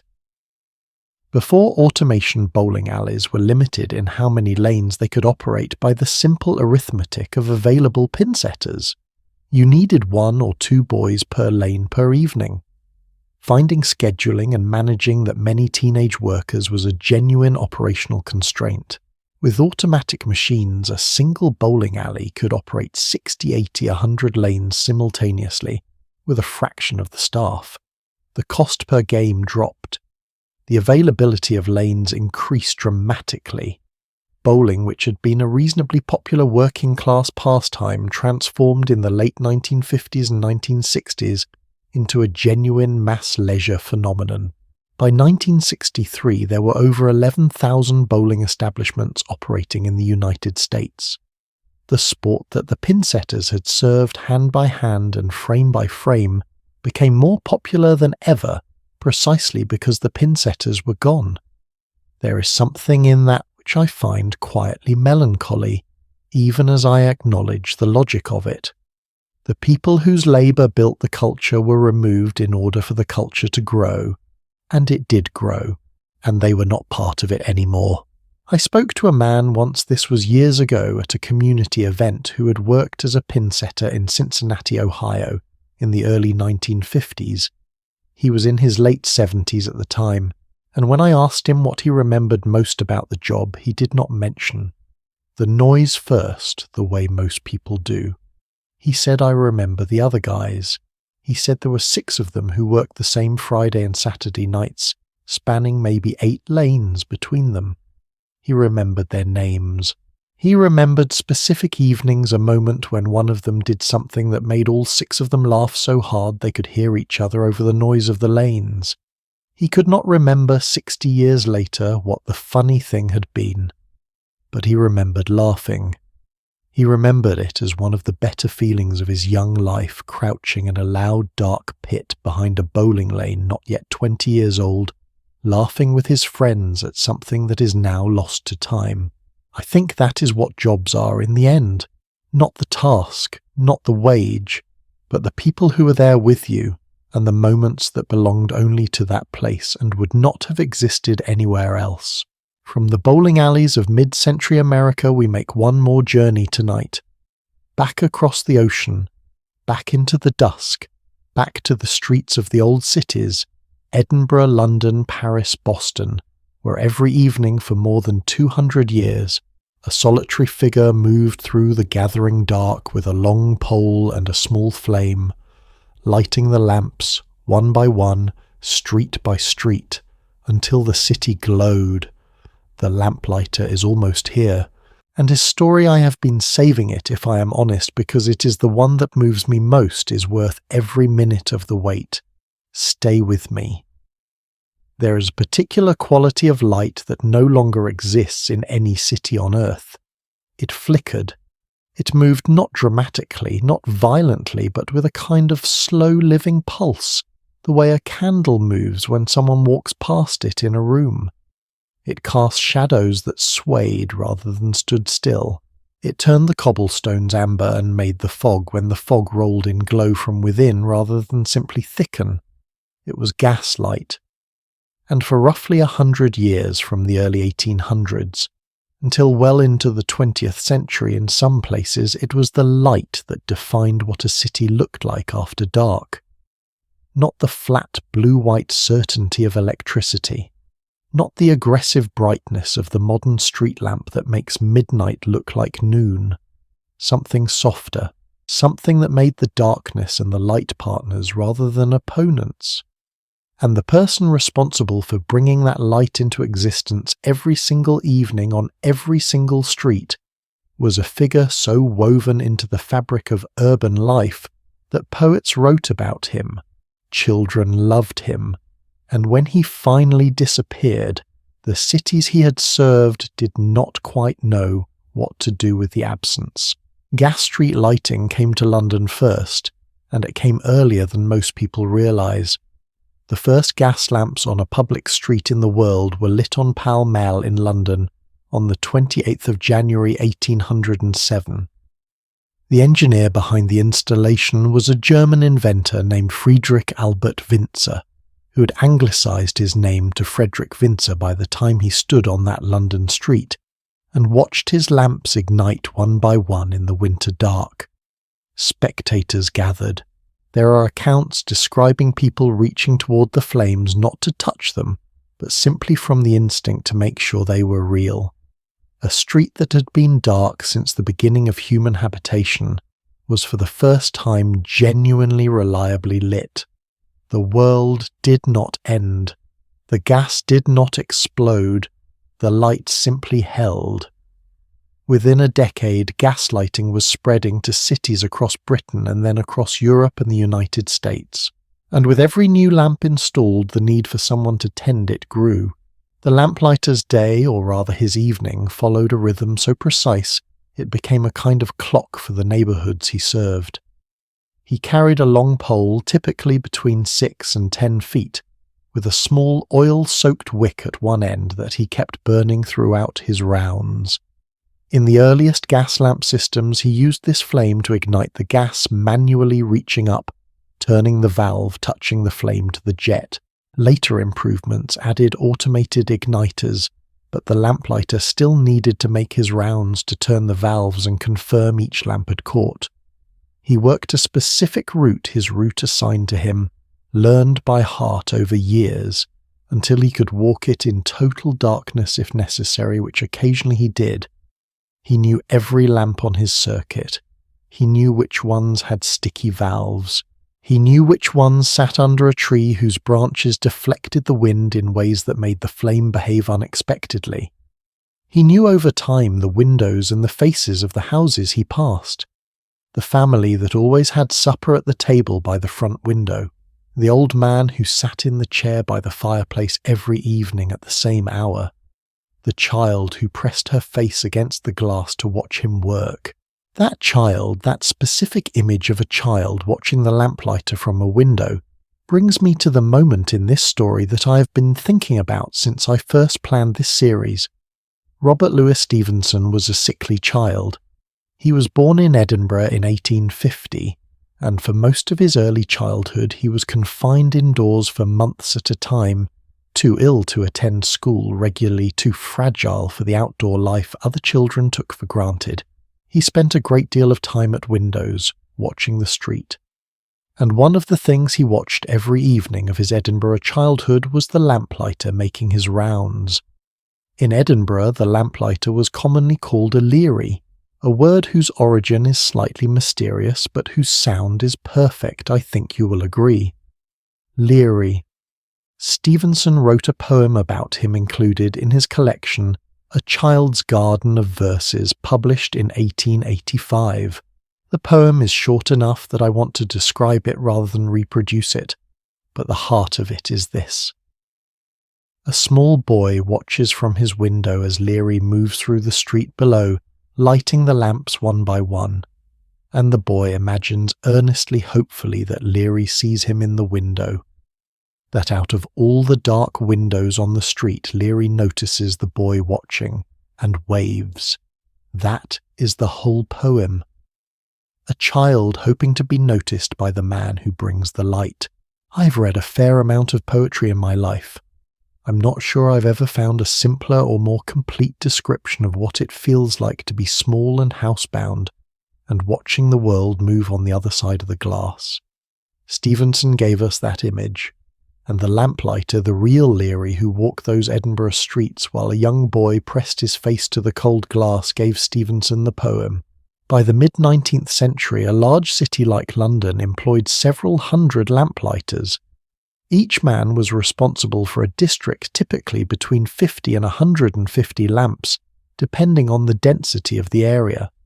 He would light them at dusk, following the seasonal schedule that his employer, usually the local gas company, provided, and he would return before dawn to extinguish them. This meant that every lamplighter walked his route twice a night every night in all weather. Rain, fog, snow, the particular bone-cold wet of a London November. He walked it because the lamps needed him, because the city asleep or waking required light, and because there was no one else to do it. The lamplighters had a guild, technically a trade association, and they were surprisingly well organised for an occupation that required so little coordination on the surface. Their concerns were practical fair wages, route assignments, the maintenance responsibilities that fell to the worker versus the gas company, and the question of what happened when a lamp was damaged and the lamplighter was blamed for it.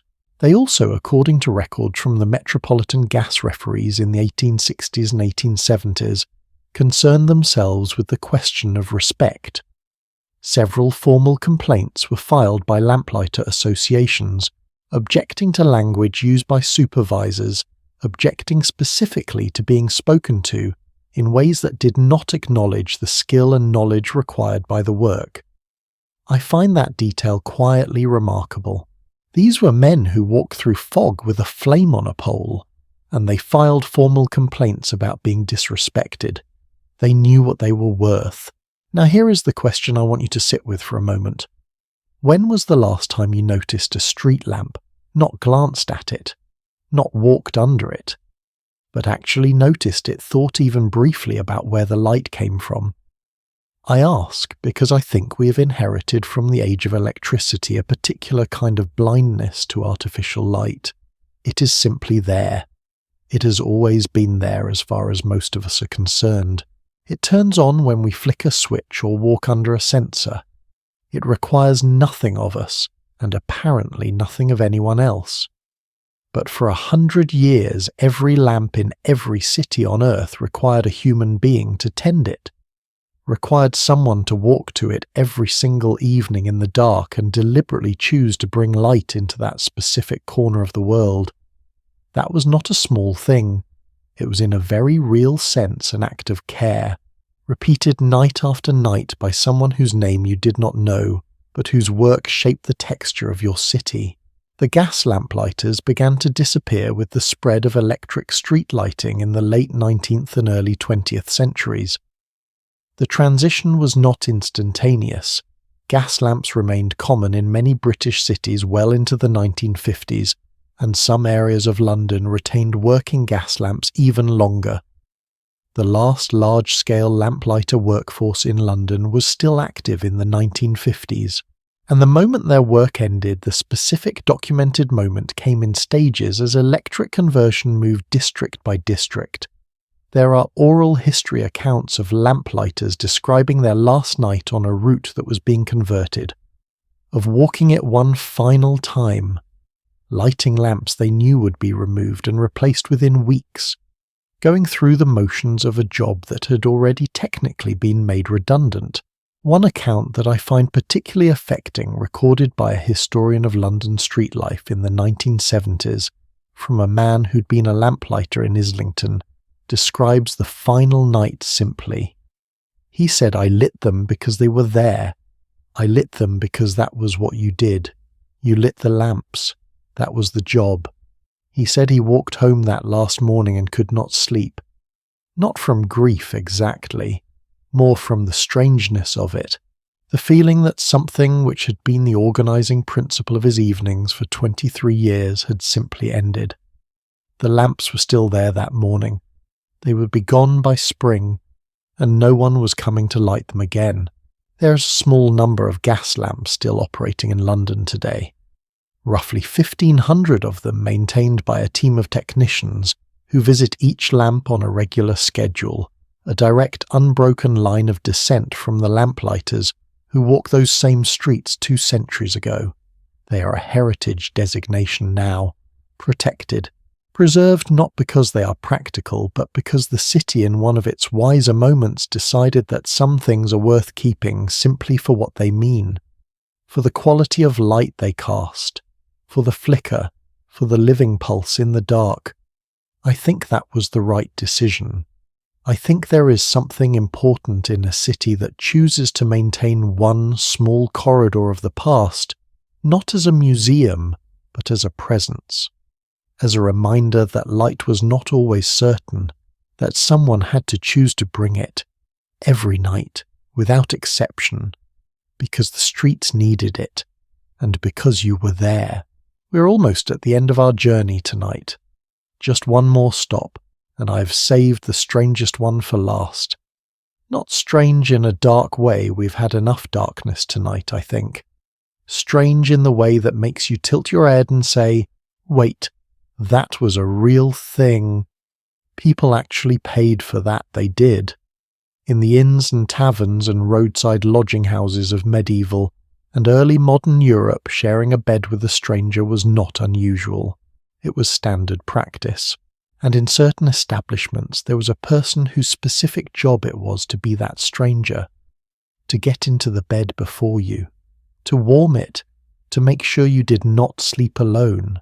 The sleeper in is waiting, and I promise you, the final chapter of tonight's journey is unlike anything else we have visited. Stay with me. All right. We have spent this entire evening in some genuinely uncomfortable places. Underground cesspits, grave robbing operations in the dark, warship gun decks with children running through smoke. So I think we have earned something a little warmer for the final stop of the night. Something that is strange, yes, deeply strange if you think about it, from the perspective of the world we live in now, but also surprisingly human, surprisingly tender in its own peculiar way. Let me ask you something. How many people have you shared a bed with in your life? I mean this as a genuine question, not a provocative one. Because the answer most of us would give a small number of people, all of them known to us, all of them chosen, reflects a very specific, very modern idea about sleep. The idea that the bed is private, that the sleeping body is vulnerable, and vulnerability requires trust, and trust is not given to strangers. That idea, which feels so self-evident to us that we barely notice it, is an idea at all, is historically speaking remarkably recent. For most of human history, most people in most places slept together, not romantically, not by choice exactly, simply because that was what beds were. Shared infrastructure, communal space. And in that world there existed a profession so specific, so perfectly calibrated to the anxieties of the sleeping body, that should surprise us far more than it does. The sleeper inn. First, let us understand the world that made this job possible. In medieval and early modern Europe, roughly from the 13th century through to the 18th, the private bedroom as we know it simply did not exist for the majority of the population. Even in relatively prosperous households, sleeping arrangements were communal by necessity. Houses were small fuel, for heating was expensive, and warmth was a practical problem that required practical solutions. The most efficient solution was bodies. Human bodies generate approximately 80 watts of heat at rest, roughly the equivalent of an old incandescent light bulb. Put several of them in a bed together, cover them with whatever woolen blankets the household possessed, and you had a system that could maintain a survivable temperature through a winter night without burning through your entire wood supply. This was not romantic. It was thermodynamics. In the inns and taverns along the main roads of England, France, Germany, and most of Europe, the communal bed was simply part of the accommodation. A traveller arriving at an inn paid for a bed, meaning a space in a bed, not the whole bed, a space.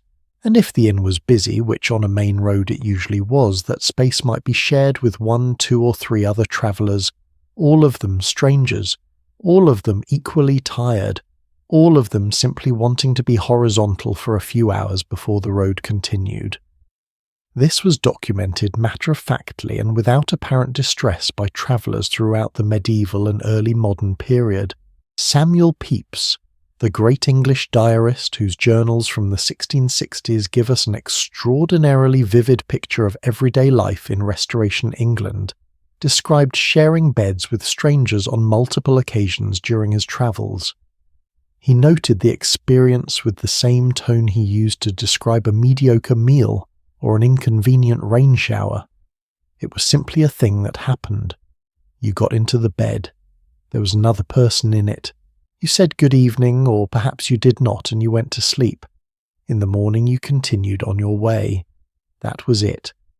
The intimacy was practical and impersonal, simultaneously a combination that feels almost impossible to us now, but was apparently entirely manageable to someone in the 17th century who had been on the road for 3 days. Now within this culture of shared sleeping, a specific commercial niche emerged. And this is where the actual profession appears. Certain establishments, particularly higher-end inns catering to wealthier travellers, recognized that some of their guests had a specific anxiety about the shared bed. Not the warmth problem, the psychological problem. The problem of lying down in an unfamiliar room, in an unfamiliar city, in a bed that had held strangers before you, with the particular combination of exhaustion and alertness that travel produces, and simply not being able to sleep. The darkness pressing in. The strange sounds of an unknown building. The cold side of the bed that your own body had not yet had time to warm. Some guests, it turned out, slept better if the bed was already occupied when they got into it, if the space was already warm, if there was already another breathing presence in the room, not someone they knew, not someone they needed to talk to, just someone, a body, a warmth, a signal to the nervous system that said this space is already inhabited, therefore it is safe, therefore you can rest. And some inns began to employ a person specifically for this purpose, someone who would get into the bed an hour before the guest arrived, who would warm the sheets with their own body heat, who would, if requested, remain in the bed through the night, silent, unobtrusive present, and who would be gone in the morning before the guest fully woke, leaving behind only the warmth. The practice had different names in different countries and different eras. In some English accounts from the 17th and 18th centuries, this role was sometimes folded into the duties of a general inn servant. In some more specific arrangements, it was a dedicated position, a person hired for the express purpose of bed warming and nighttime presence. The going rate, where it has been documented at all, was modest, a few pennies per night, sometimes included in the room fee, sometimes an additional charge for guests who requested the service specifically. What I find genuinely fascinating is the range of reasons clients apparently gave for wanting it. Some cited the cold straightforwardly, some cited fear of the dark, fear of whatever half-believed supernatural presence they thought might be lurking in an unfamiliar room. This was not considered irrational in an era when the boundary between the physical and the spiritual world was understood very differently than it is today. A living presence in the room was quite sincerely believed by some people to discourage certain kinds of unwanted visitors. And some, and these are the accounts I find most humanly recognizable, cited loneliness. The specific particular loneliness of sleeping alone in a strange place. The need, deep and inarticulate and very old to not be the only warm thing in a cold room. Over in the American colonies, a related practice developed that is worth a brief visit. Bundling, the custom of sharing a bed with a courting partner, with a wooden board placed between the two people to maintain physical separation, was widespread in New England from roughly the mid-17th century through to the early 19th century. The reasons were similar: cold houses, expensive fuel, and the practical reality that a young man travelling to court a young woman might arrive too late in the evening to make the journey home safely before dark. Putting him up in the family home was hospitality. Putting him in a separate room with its own heating was an expense the family could not always justify. The bundling board was the solution. You shared the warmth. You maintained the propriety. You talked in the dark for hours, which was in retrospect probably a more effective way of getting to know a potential partner than almost anything else available to a couple in Puritan New England. The Reverend Andrew Burnaby, an English traveller who visited the colonies in the 1760s, described bundling in his published account of his travels with a mixture of bemusement and carefully worded diplomacy. He was clearly not sure what to make of it. I am not sure he needed to. It was practical, it was culturally bounded, and it produced, among other things, some of the most honest conversations two people could have, lying in the dark, unable to see each other's faces, with nothing to do but talk until sleep came. The sleeper inn as a formal profession faded as two things changed. First, the economics of innkeeping evolved to the point where private rooms became the expected standard, rather than the luxury option. The spread of purpose-built hotels in the 19th century, starting with grand establishments in major cities, and gradually extending to smaller establishments along travel routes, brought with it the expectation of private sleeping space. A bed to yourself was no longer a luxury. It was a baseline, and when the bed became private, the need for a professional occupant disappeared.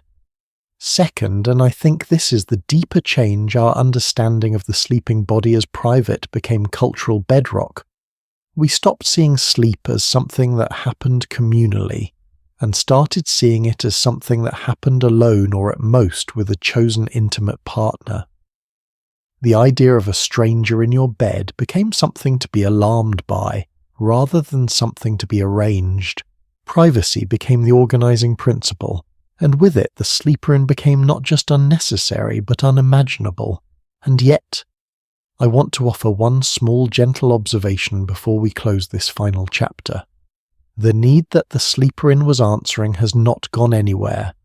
The specific human need to not be alone in the dark, to have a warm presence nearby, to feel that the room is inhabited and therefore safe. We have simply found different ways of answering it. We fall asleep with the television on.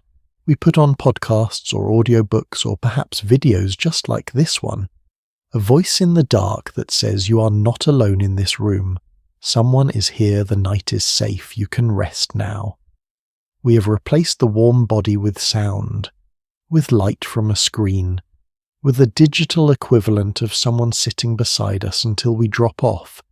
The sleeper inn is gone, but the need they answered, patient and old and absolutely human, is lying right here, in this room, with you, right now. And so we come to the end of tonight's journey. 12 jobs, 12 worlds, 12 ways of being human that the modern age has quietly set aside. The knocker-upper who knew your window and thought of you before dawn. The resurrectionist who served medicine with his shovel in the dark. The sin-eater who carried other people's unfinished business out the door. The leech collector shin-deep in cold water, feeding a medical theory that turned out to be wrong. The rat catcher in his velveteen coat, magnificent and ultimately forgotten. The Lector reading Tolstoy to workers whose hands never stopped moving. The powder monkey running through smoke because no one had told him he could stop. The Gong farmer invisible essential keeping the city alive in the dark. The Mudlark 8 years old knowing the Thames better than anyone who lived above it. The Pinsetter crouching in the noise laughing with his friends at something time has carried away. The Lamplighter walking his route because the streets needed light and he was the one who brought it. And the sleeper inn warm in the sheets before you arrived, asking nothing, offering only presents. What strikes me looking at all of them together, and I have been living with these 12 people for a long time now, is that none of them were doing something alien. Every single one of them was answering a need that still exists. The need to wake up on time and feel that someone noticed you. The need to put the past to rest and begin again. The need for warmth, for light, for company in the dark. The need to be seen by someone whose entire job for at least a few moments was to think about you. The jobs are gone. The needs remain. And in some quiet way, I think that is the most hopeful thing I know about being human.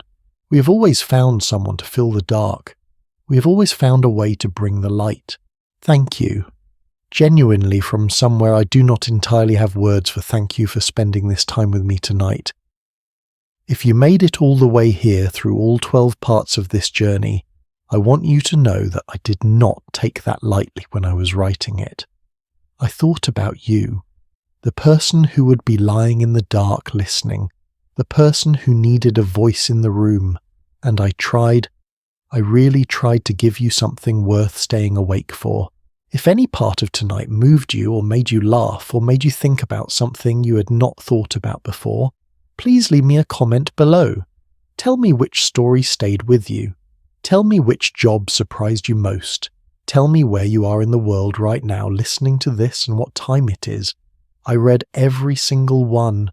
And if you want more nights like this, one more strange, forgotten, deeply human corners of history, then subscribe so that the next journey finds its way to you.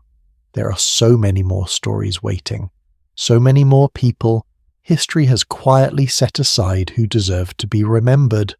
And I will be here, in the dark, telling them, one night at a time, sleep well, my friend,